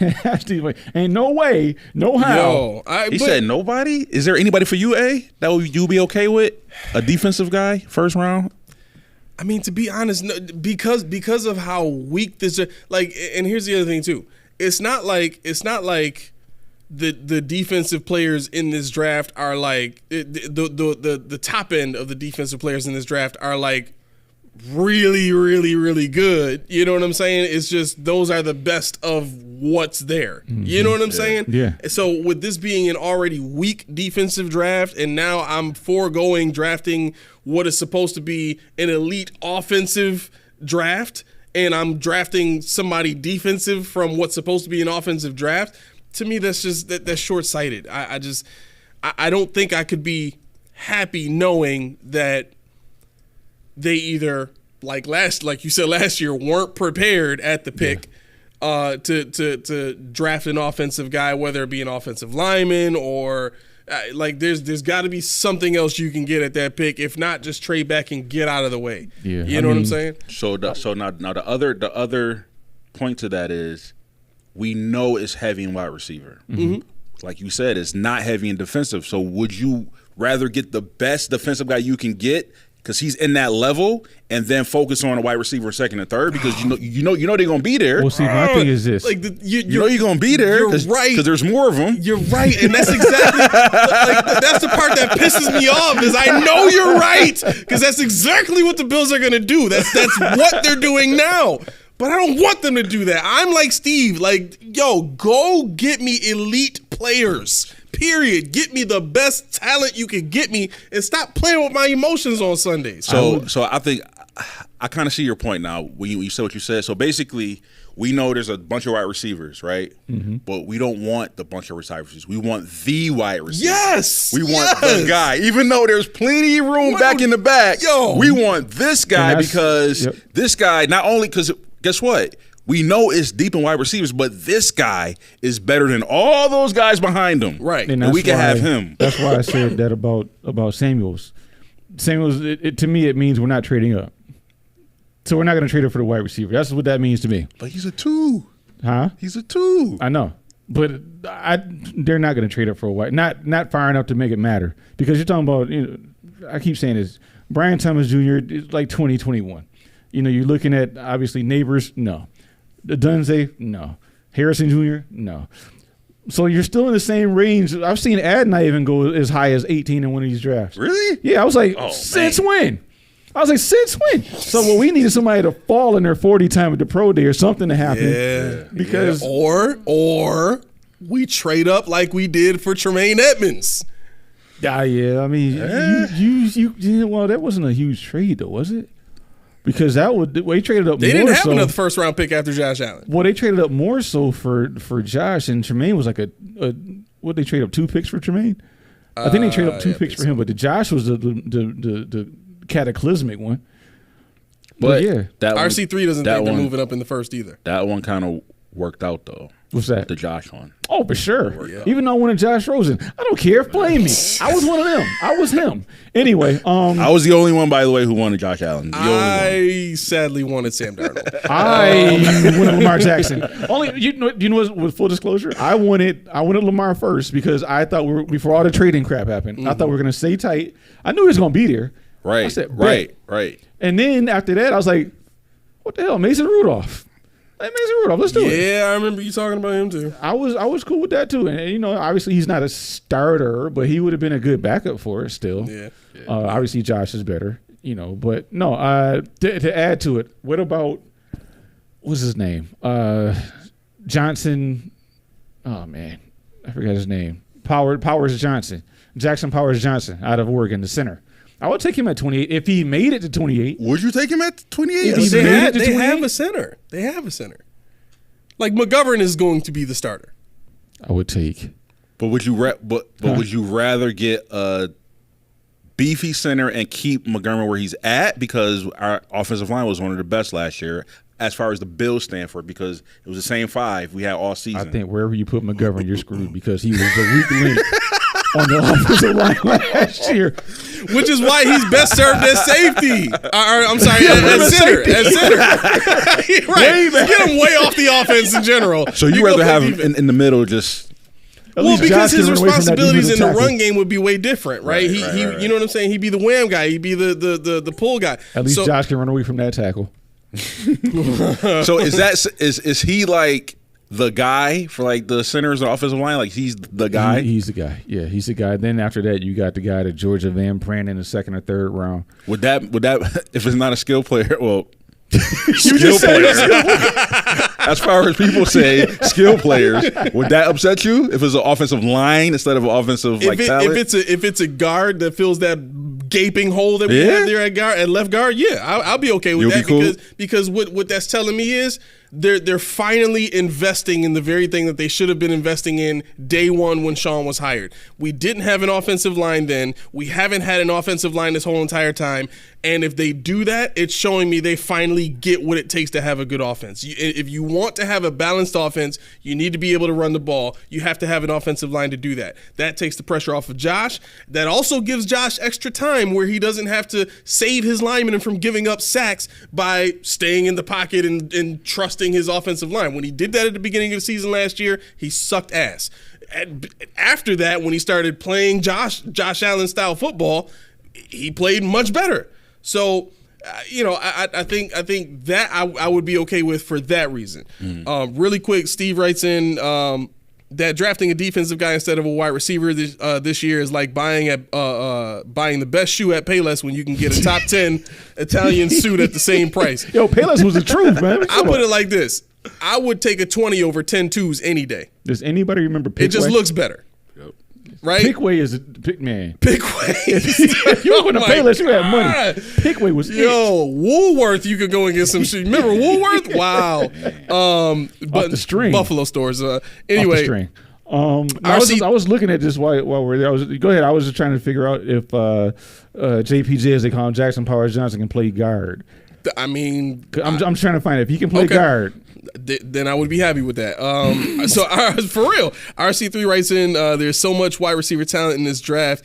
If Adonai is gone and Thomas is gone, I don't mind waiting to move into the third for a wide receiver. So RC3, who's your next pick after those guys? After those guys are gone, who's the next one? That's a good Thomas question. Yeah, who you got? You got Adonai going. So who you got next? Would you be mad if we take AD at 28? Adonai? Yeah. I'm warming up to it. I'm warming up to it. It's better than Keon Coleman, though. Yes. I think just about anything Better at than that point. Keon Coleman, but not quite there. So, go ahead. do you think, with all the moves that the Bills have made so far, again, I want them to draft a wide receiver in the first round. I don't think it's going to happen now. I think, and not that Curtis Samuel is just so good you just can't draft a guy there. I just, based on what I've seen the Bills do in the past, I just don't think it's going to happen. But if the Bills end up getting an offensive lineman in the first round, okay, would you want the Bills to immediately in the second round trade up to as high as they can get to make sure that they get the next best wide receiver not taken in the first round? So let's say, for instance, the guys that go in the first round cap off at, we'll say Adonai, right? And after that, you got Adonai, you got Xavier Legette, you got Worthy, you got McConkey, you got, you know what I mean, that second tier of really good receivers that weren't taken in the first round. Do the Bills need to immediately trade up and get the best of those guys? I wouldn't trade up. I would wait till I'll get the next guy that falls to me. Yeah. At that point, because at that point, I feel better. Because guess what? Because now he's not going on the field starting. Okay. You know what I'm saying? To me, that number one signifies that he might get some playing time. But if you get him in the second and third, that tells me he's probably not going to get and you know what, that playing time. You know what phrase I freaking hate? What? He's going to play special team. Man, kiss my man. He got to earn his keep. Right, he got to earn them reps, baby. Man, watch out. Get out of here. Adonai mentioned one special team. Get out of here. No, I think for me, the second round would be like. Well, see, this is what I think too. I think I agree with RC3. I'm sorry to disturb you real quick. Sorry to disturb you. Sorry to interrupt you. Jeez, I'm disturbed. Yeah, well, good, you should be. So he writes in, because McConkey, Worthy are all going to be gone. See, that's what I think is going to happen if we stay put in the second round. I think we run the risk of all of those guys, because I think other teams in the second round are going to see those players as a steal no matter what position they're at. So I could see all four of those guys getting taken in the first 20 picks. I can see Troy Franklin being there in the second round. I can see. And you would be okay taking Troy Franklin in the second round? At that point, yeah. Okay. I could see Xavier Worthy being there at 60, 100%. Really? 100%. Or if not 60, very close to it. Jermaine Burton is another name that intrigues me. Yes, he went to Alabama. I know. It's weird. What? It's weird. Roll Tide. But Jermaine Burton is the Stephon Diggs clone. So okay, that's right. You did tell me about third him. round. If you want to reach on him in the second, at the end of the second, that's almost a third rounder anyway. Who else do we have? You got Ricky Pearsall, Malachi Corley. You can go Devontae Walker. I mean, these are guys that I was like, But you're talking about the late second. These are guys that make sense. Jalen Polk's a good receiver. Jalen Polk is a very good receiver. Javon Baker, very good receiver. Javon Baker is he has the same kind of moxie in a smaller size and slower than Adonai, but he is Adonai. He just doesn't have that 4.3 speed. He goes up and snatches it from you and will do the little symbol. Oh, I mean, he's got body control. He's got enough speed to make it happen. That's And- why all them second guys, I'm cool with. Right. I'm cool with them. Those second first guys. ones, it's like, I got to get this right. The second group was like, because the second group was a lot larger, a lot more vast. Think about Kyrie Elam at 28 or 23 or whatever it was we drafted him at. But we said, we got to get whatever this guy is. But if you just say bypass it, say screw it, I'm going for Roger McCreary, I'm going for Kyler Gordon, that kind of thing. Yeah. You feel better about it. It's not a reach if they don't pan out to the way you expect them to. Right. was Tariq Woolen was part of that Elam draft too, wasn't Yeah, he was later. He was like a 4th round draft pick, wasn't he? round? 4th or 5th round draft pick. Yeah. Now, how many? Let me ask you this: how many bona fide number one wide receivers day one do you think there are? Day one. Yeah. How many You do you got think they Harrison. I that think. that like immediately coming to start on the team? Yeah, Harrison, Neighbors, Dunze, Thomas Jr. probably. Mm-hmm. Adonai is a fringe. I'm not sure if he'd be a day one starter. McConkey, depending on what you already got, could be a day one, but I think he's a fringe as well. So really, was at 4, maybe 5. So Thomas, Odunze, Harrison, and Neighbors. That's probably the only 4 I can see is Really? guaranteed. So all the other guys. They're like, depending on where they go, the situation. I think If those they 4 really guys need could a, bump somebody out. Yeah. So And that's right. that's bad for me because if you think it's only 4, we're not getting them 4 in the 28. Definitely not. Right. Now that you come on. I'd say we're not You're getting them almost 4 in the there. 28. You're We're not almost getting them. there. Right. And if you're gonna trade up, who was it? RC3. RC3, and I agree. I just don't see them moving up in the first round to that degree. Yeah. Especially when they just made moves for Mac Hollins and Samuels. I know they're not number 1 draft picks or not number 1 wide receivers, but when you make that kind of investment, even though the money is not even huge, it tells me that they're thinking about something else if it doesn't fall to them where they want to be. This entire episode, I promise y'all, Steve Lynn is like the devil on my left shoulder when the angel on my right shoulder is like tied up and That's got a usually sock Steve, in the mouth. He writes in, if we don't come out of this draft with 2 top wide receivers, what is this draft? Across your fingers, defensive tackle and okay safety. Oh, if we get a Only D tackle in the first round, I'll be pissed. Only good thing, not if it's Devondre Sweat, I'll What about be okay. Sweat? still be pissed. What about Sweat? You I'll be ain't pissed. pissed? What? I'll be pissed. Wow. Okay. We'll talk about that in a second. Okay. Only good thing would be looking forward to McDermott getting guaranteed fired. I So don't you and think Steve are you Steve? Are you typing on your phone? Huh? Are you Steve? No. Is that your alias? My phone has been on the counter this whole time. No. Hey, yeah, I don't know. So yeah, and then let's see. Okay, so Steve also RC3 writes in honestly all the way down to McConkey. I think he's talking about the receivers that are going to be gone. And then Steve writes in again, move the needle in this draft with stats instead of more average depth. We're trying to win it. We're trying to win a chip or just be in the convo. Damn the insecure drought mindset. Yo, you speaking to my soul right now, bro. Yeah, I mean, I speaking- agree. I agree with most of the things he's saying. My goodness. So the tough part is Sean has his mindset of the type of players that he wants. And I think you saying you wanted football players is what might have triggered me in that conversation because that's what we have a team full of is a bunch of football players, but nobody with, as Lindsay put it, the instincts to become that freakish. Like, look at Greg Rousseau. Mm-hmm. He's a freak with no instincts, meaning he's not going to become a playmaker. Right? So while he is a good football player and at his size with his speed and his skill level, he can do all of the things that a defensive end is supposed to be able to do. But he's kind of like a jack of all trades, master of none sort of deal, right? And the thing about Rousseau, you're right. The thing about Rousseau, and this is why I didn't want him, because what did they draft him for? To be a pass rusher. Right. Which we knew he never was. We knew he never was. So it's like, he's a football player, which could be a damn good football player. Right. But you drafted this man to be a freak when he's not. Yeah. And that's the skewing thing. I mean, he could be a heck of a player for your ball club, but if you misdraft him for like Shaq Lawson when he got drafted, I didn't think they were going to pick me because I never play a 4-3. Right. The same thing. It's like what are you looking at? What do you want? And that's why I always said in the past episode, what is your identity? What are you looking for? And they clearly haven't had one yet.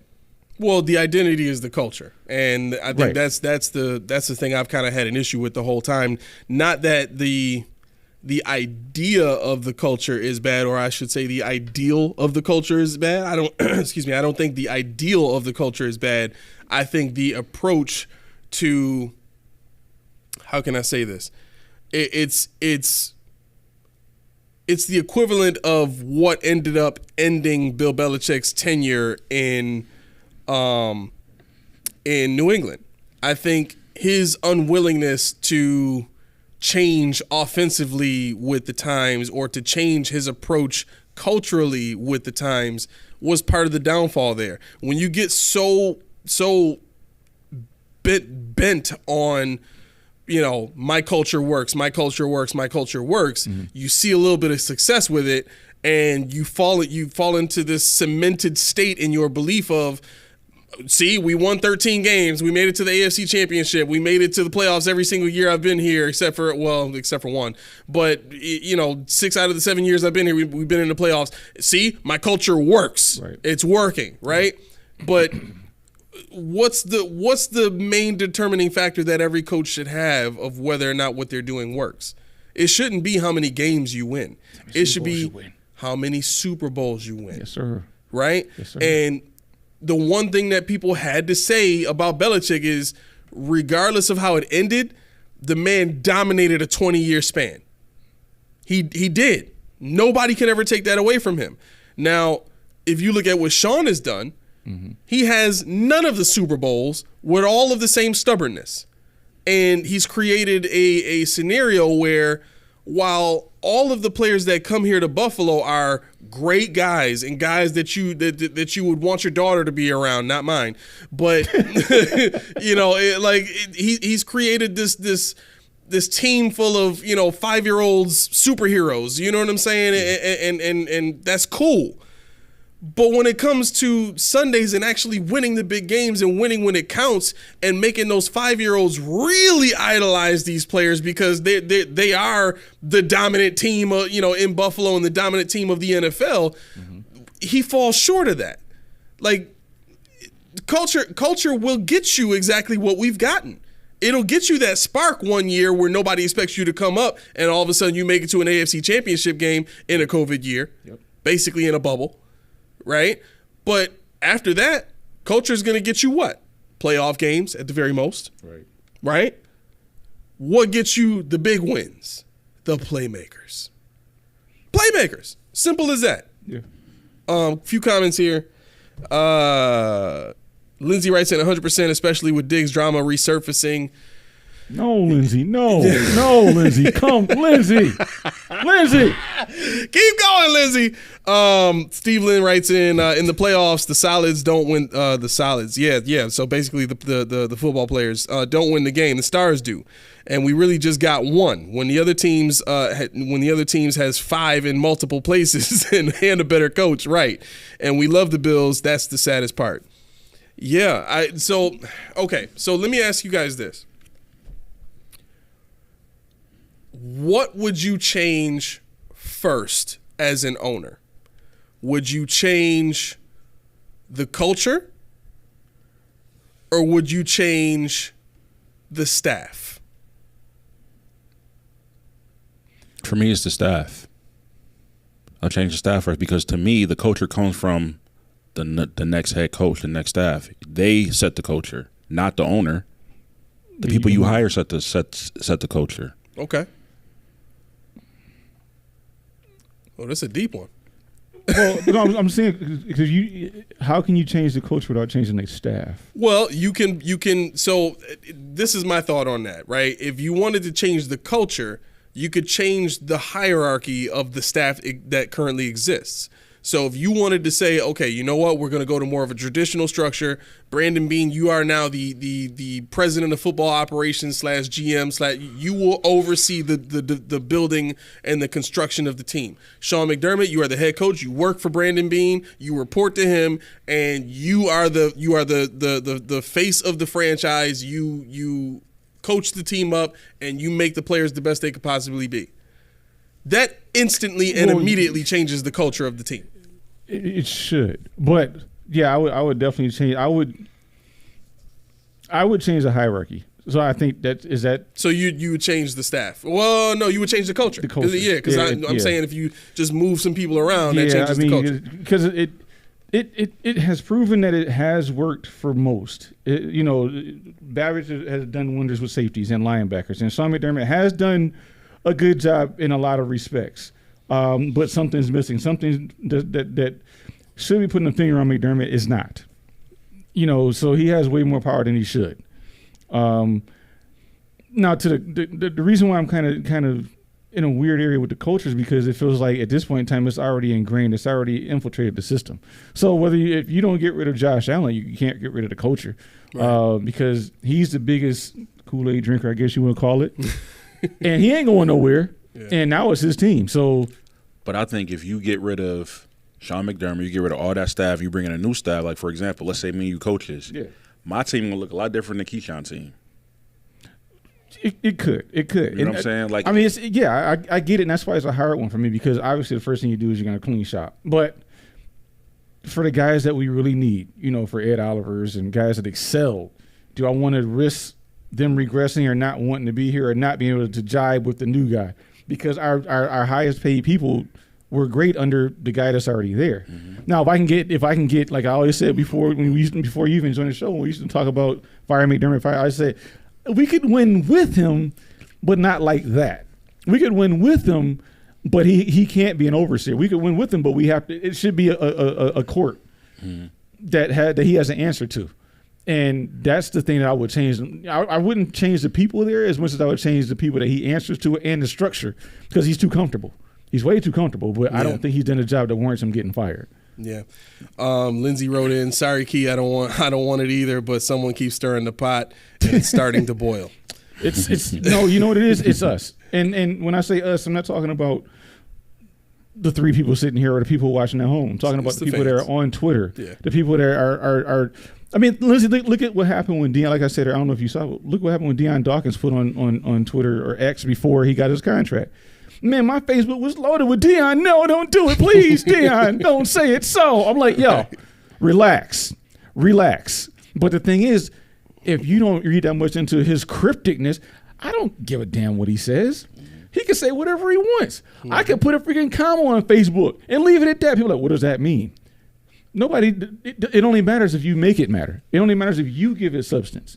Right. The same way he washes his Facebook or his Instagram every year. I said this. He does this every year. Mm-hmm. Why? The man posts 1 million pictures. You see it. It's flooded. And he just started again. I mean, come on now. A lot of players do that. They do it all the time. When the season goes, they social media profile goes. And then they start back up the next season. Yeah, because they don't want to hear your stuff. Right. They trying to chill with family. They trying to stay off season. They trying to get focused. Like, they're not trying to hear all that stuff. And they say it. When you're in Buffalo, you don't really get exposed to a lot of things, a lot of variables, a lot of nuance, and a lot of things that you might see on the news in other cities. And what I mean by that is, I think a lot of the fans looked at what happened with Kyler Murray and how he finessed that situation and erased everything off of his Twitter, and then all of a sudden the team panics and hands him a big time deal. When you see other players in other cities do stuff like that, those players are going to war against the team in a city so big that they don't really need a guy like that. So he has to add value to himself by threatening to walk on a team like that, right? And the Cardinals happened to be bad enough at the time where they caved and they gave it to him, right? And that's an excellent point, because you think about Buffalo. Oh, woe was us. Woe was us. Nobody wants to come to Buffalo. Why can't we have nice things? Yep. Guess what? You got a Ferrari in number 14. You finally got something nice and you want to run it out of Dodge. Yep. You finally got something nice and you want to pay it too much mind, too much attention. Let it go. Because when the season starts, he's going to do the same thing he did on the field last year, the year before that, the year before that. He's proven, if he's nothing else, he's consistent. Hopefully we don't lose any subscribers after this, but I feel like I've been wanting to say this pretty much the whole year. Unsubscribe to him only. I think. Okay, forgive me, gentlemen. Just say it now. Just say it, man. Well, I think that's part of the reason guys like Marshawn Lynch get run out of town. Like, you can't hit a drunk girl and go home without getting destroyed by the whole entire city. Not saying that you should be able to. I'm literally I'm trying to be funny to make light of a situation that is obviously very serious. Right. I don't wish harm on anybody. I don't think it's okay to hit anybody with your car. But I think I don't think that the way he was vilified after that was warranted for a guy that, like Diggs, didn't care to give everybody a window into his soul and didn't really care to involve a lot of people into his personal life, kept everyone at arm's bay, right? Or at arm's length, rather. And when you have players like that or people like that that are in very public situations or positions that don't let people in, people immediately start to judge. They start to, develop, theories and all this kind of stuff because they don't have anything else. And they want in, but they can't get in. And you know what's funny about that? It's Buffalo loves the lovable losers. Yeah. I'm not going to say, Sobel was a loser or Kelsey was a loser. But in what other market would Sobel get that kind of love? In what other market would Kelsey be held on for that kind of contract that long? Right. You know what T used to say. Before Josh Allen, before all the winning we actually started doing, she used to say this is a farm team. They get drafted here, do good enough to go somewhere else and make their money. Yeah. Mm-hmm. And play much better and win. And the thing is, now we have egos. Why? Because we have winners. We have guys that can go out there and do things we've never seen before. We have a football team. We have football players. Yep. And I say that not to go back to what we were saying earlier, but we have guys that actually excel at what they do. Right. They're not the bottom half of their position. They're not the bottom rung of society in the league. They're not afterthoughts. We got guys getting voted to the top 100 team by their peers. We got Pro Bowls. We got All Pros. We got guys that's breaking records. Embrace it. We're not a big city, but we're a big football team. Yeah. And it's time to start acting like one. 100%. Outside looking in goes Lynch said in his interview with Unc, the local media was what he hated about Buffalo. That's partly why I brought it up, because I watched that recently too, and I mean that in the police, yeah, absolutely. The man was getting pulled over leaving the stadium. Like how incredible is that? Like, bro, I just scored 3 touchdowns. What are you pulling me over for? You saw me pull out the gate. What are you doing? So stuff like that.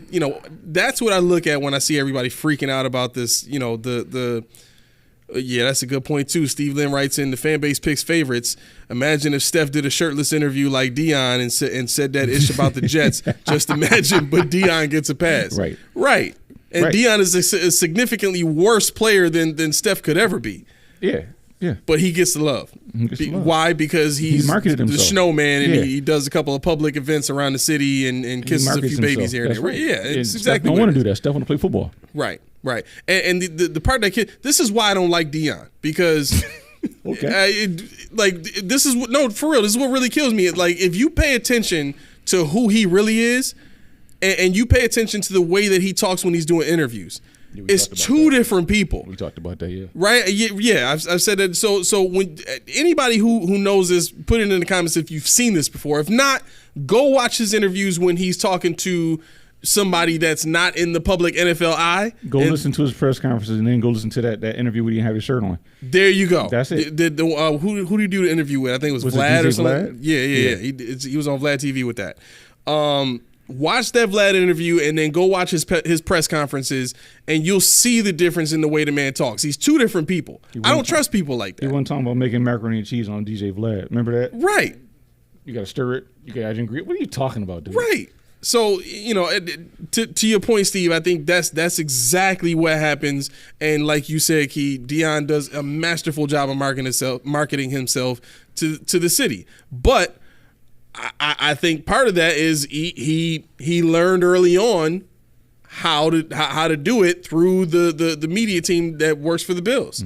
So can we be mad at him for doing it? No, he's just taking advantage. He's getting his money. He's mooching the city for as much as he can get. Any player would do that and probably should do that. I hate to say it that way, but that's just the business of the NFL. Yeah. But RC3 goes, he has to do that though. You can't be 100%. You can't be 100%. You and NFL Nation. That's why they are. Yes and no. Yes and no. Yeah, but okay. There's a difference between me withholding information from you in terms of what I choose to or choose not to divulge about my personal life, and being a whole completely different person, in particular interviews. So what we're talking about is the difference between the way that he communicates, the way that he behaves in an interview with Vlad versus sitting at a press conference or not even a press conference. He could be talking to Maddie Glab on the Bills website, doing an interview with her, and he sounds the same way that he sounds in a press conference. Yep. Where he's got that slight. Yeah, he's got a cadence to him. Right. He's got that noticeable cadence. There's a kind of a stutter to the way that he talks, and we got to go to if we right. Yeah, so it's not that we're saying that there isn't a level of personality or intimacy that players withhold from media. I think everybody that's in any kind of show business does that, and that's okay. But when you portray yourself a certain way in front of one set of cameras and then go in front of another set of cameras and be a completely different person, we call those people actors. So, take what you want from that, but he's not an authentic person. It was a stark difference in one side or the other. It wasn't even close. And that's the thing. I think I told you, I said, what happened to his cadence? I mean, first and foremost, he's sitting there with his shirt off and just, you don't do that. I mean, he might have his jacket open or whatever, but he was too relaxed. Did you see him in the interview? No. He was too relaxed. He was too, yeah. I think I agree with him though. I'm not being the same person. RC3? I'm not being the same person in interview, and I am chilling. I'm not. Well, I'm not the same that's person. the thing. If you're representing something, you're representing. They're asking you about your profession. This is all on camera. This is DJ Vlad, which is a fed for real. Mm-hmm. You don't get that relaxed. Like, yeah, I agree. You don't have to be 100%. Right. But there was a huge difference between one side and the other. But he's known for those interviews, though. He is? Yeah, he's not Dawkins. He's known. I know. He's known for that. I know. So like if I'm him and I'm coming on the show, I'm letting it all out. I'm not going on that relaxed. show. That's the thing. I am not going on that show if I'm him. If I'm the snowman, Right, if I'm Mr. Buffalo and this and third, that's not going to happen because I know where, like you said, I know where it's going, and it ain't going nowhere that's going to help my image. That was weird for him to even be on that show. Steve writes in, Deion is a hood dude with people on the team who put in work. I grew up on Bailey Ave. I know who he is. I mean, his team put in work. I don't know what that says about Deion. I know people associated with the people he rock with. You know what I'm saying? And I get it. But at the same time, to me, the most authentic person we've ever seen in the NFL is Marshawn Lynch. After that, we got who? Shannon Sharp? And I'm talking about people who are consistently who they are. Ray Lewis. If you Prime time. Huh? Prime time. Deion. Right, Deion. Like, so when I'm talking about players who are authentic, those are the people I'm talking about. And I get it. Not everybody can be outspoken and be as authentic as them. But if you look at players like Steph Diggs, like, to me, he's authentic. Why? Because he's consistent throughout his entire existence in the NFL. I don't have to tell you nothing. I'm not going to show you nothing if I don't feel like it. And whatever I put out on social media is what it is. I ain't answering no questions about it. You take what you want from that. What I am going to do, though, is I'm going to play for your team. I'm going to go out there and I'm going to get 100+ catches and I'm going to get 1,000+ yards every single season that you keep me on your team. And you better pay me for it. To me, that's consistent. It don't get no more consistent than that, right? I don't need him to kiss no babies. Right. I don't need him to take his shirt off. I don't need none of that, right? Yeah. RC3 is saying you can only be 100% you in the NFL if you are that guy. I don't. Okay. Dawson Knox, is he that guy? In my world, no, he's not. Like his personality in commercials, in press conferences, in interviews, it seems consistent to me, right? Now, I may have had a little bit more training in reading people than some others just because of my work history and stuff like that. But to me, there you can tell when there's a duality within people that is deceptive, as opposed to a duality within people that is authentic and relevant to the situation. And I think what we're looking at is with Marshawn Lynch, there was a duality within him that was relevant to the situation. There were judgments that he faced, there was criticism that he faced that was unwarranted, and there was pressure put on him that was unwarranted from civilization, not even from the NFL, right? And he had to deal with that, and he dealt with it the best way that he could, right? And you look at what Deion Sanders has dealt with in college, with him getting that job at Colorado. Mm-hmm. There's a duality in that. There's things he's gonna say on camera, and there's things he knows he can't say on camera. You know who's big for that is Michael Irvin. Michael Irvin is a big one for wanting to say certain things on camera and not, and having the understanding that he is Michael Irvin all around, but when he's on TV, he's not going to say everything that he could possibly say. I think that's everybody. You see Michael Irvin hanging outside of a corner store just talking all day.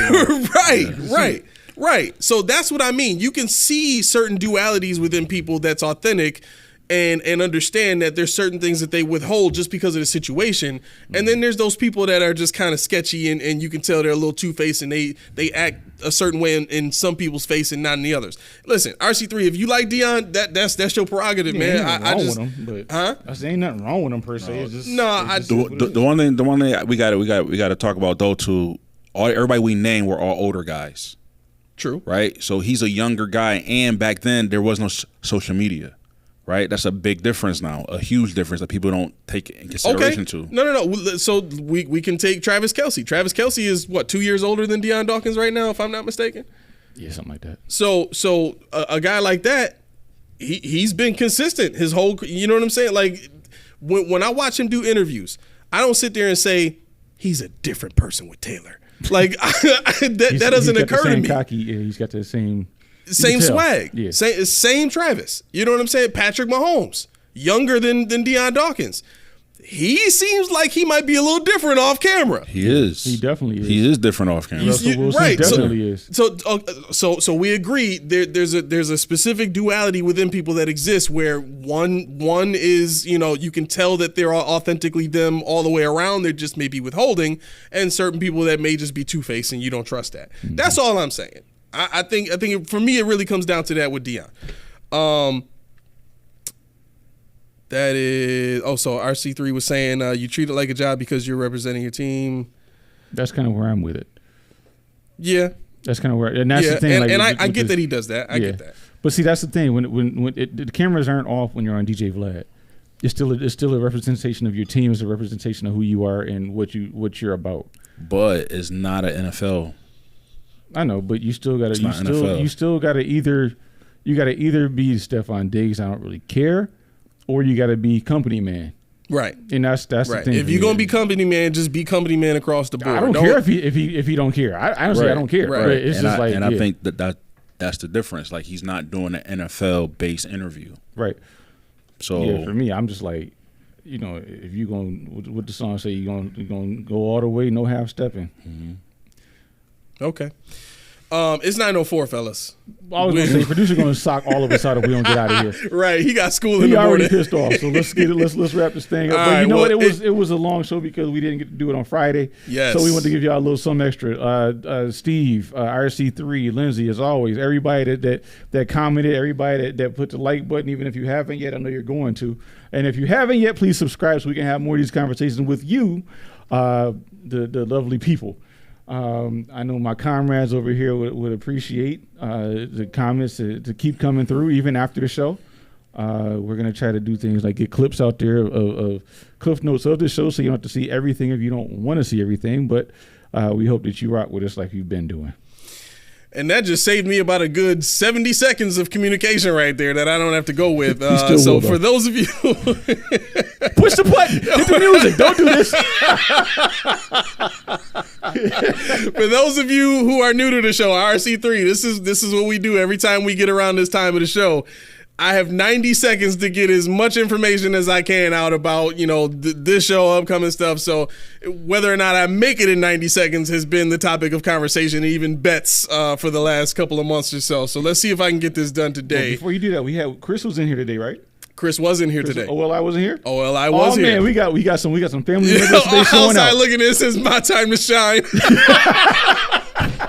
And for you guys who don't know, OLI, he makes it a personal mission just to screw this all up. So exactly, in the name of additional comments. All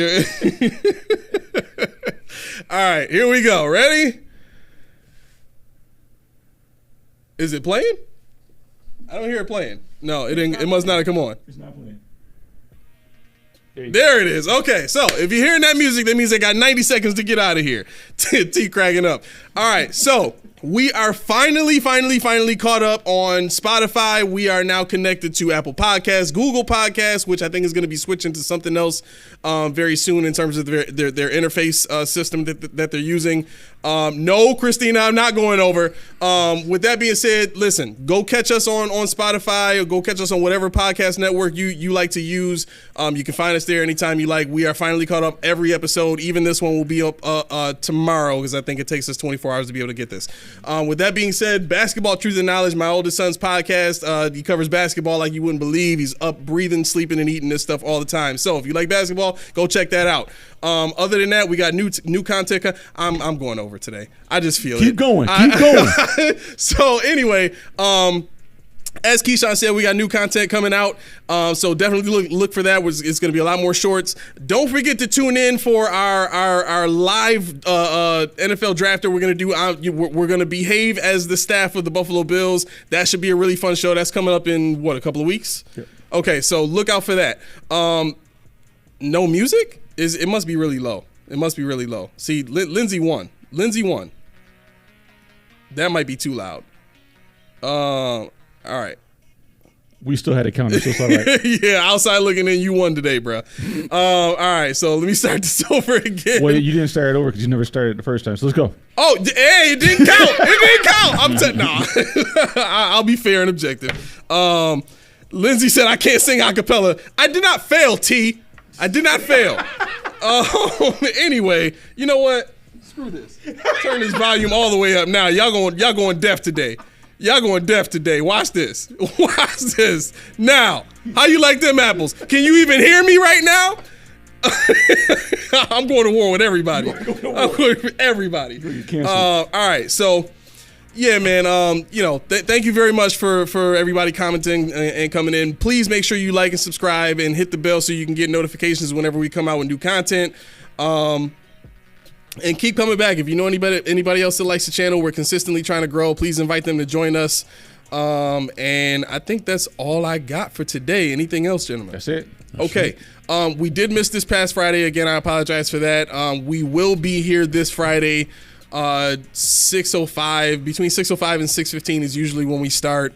We've got it narrowed down to that time. That's the best we can do right now. So we will see you guys on Friday. This has been the Post Podium Podcast, home of the All Truth No Sodium takes. I have been your co-host Aramis, Melly Mac, and this is Key, and we are out. All right, have a good one, y'all.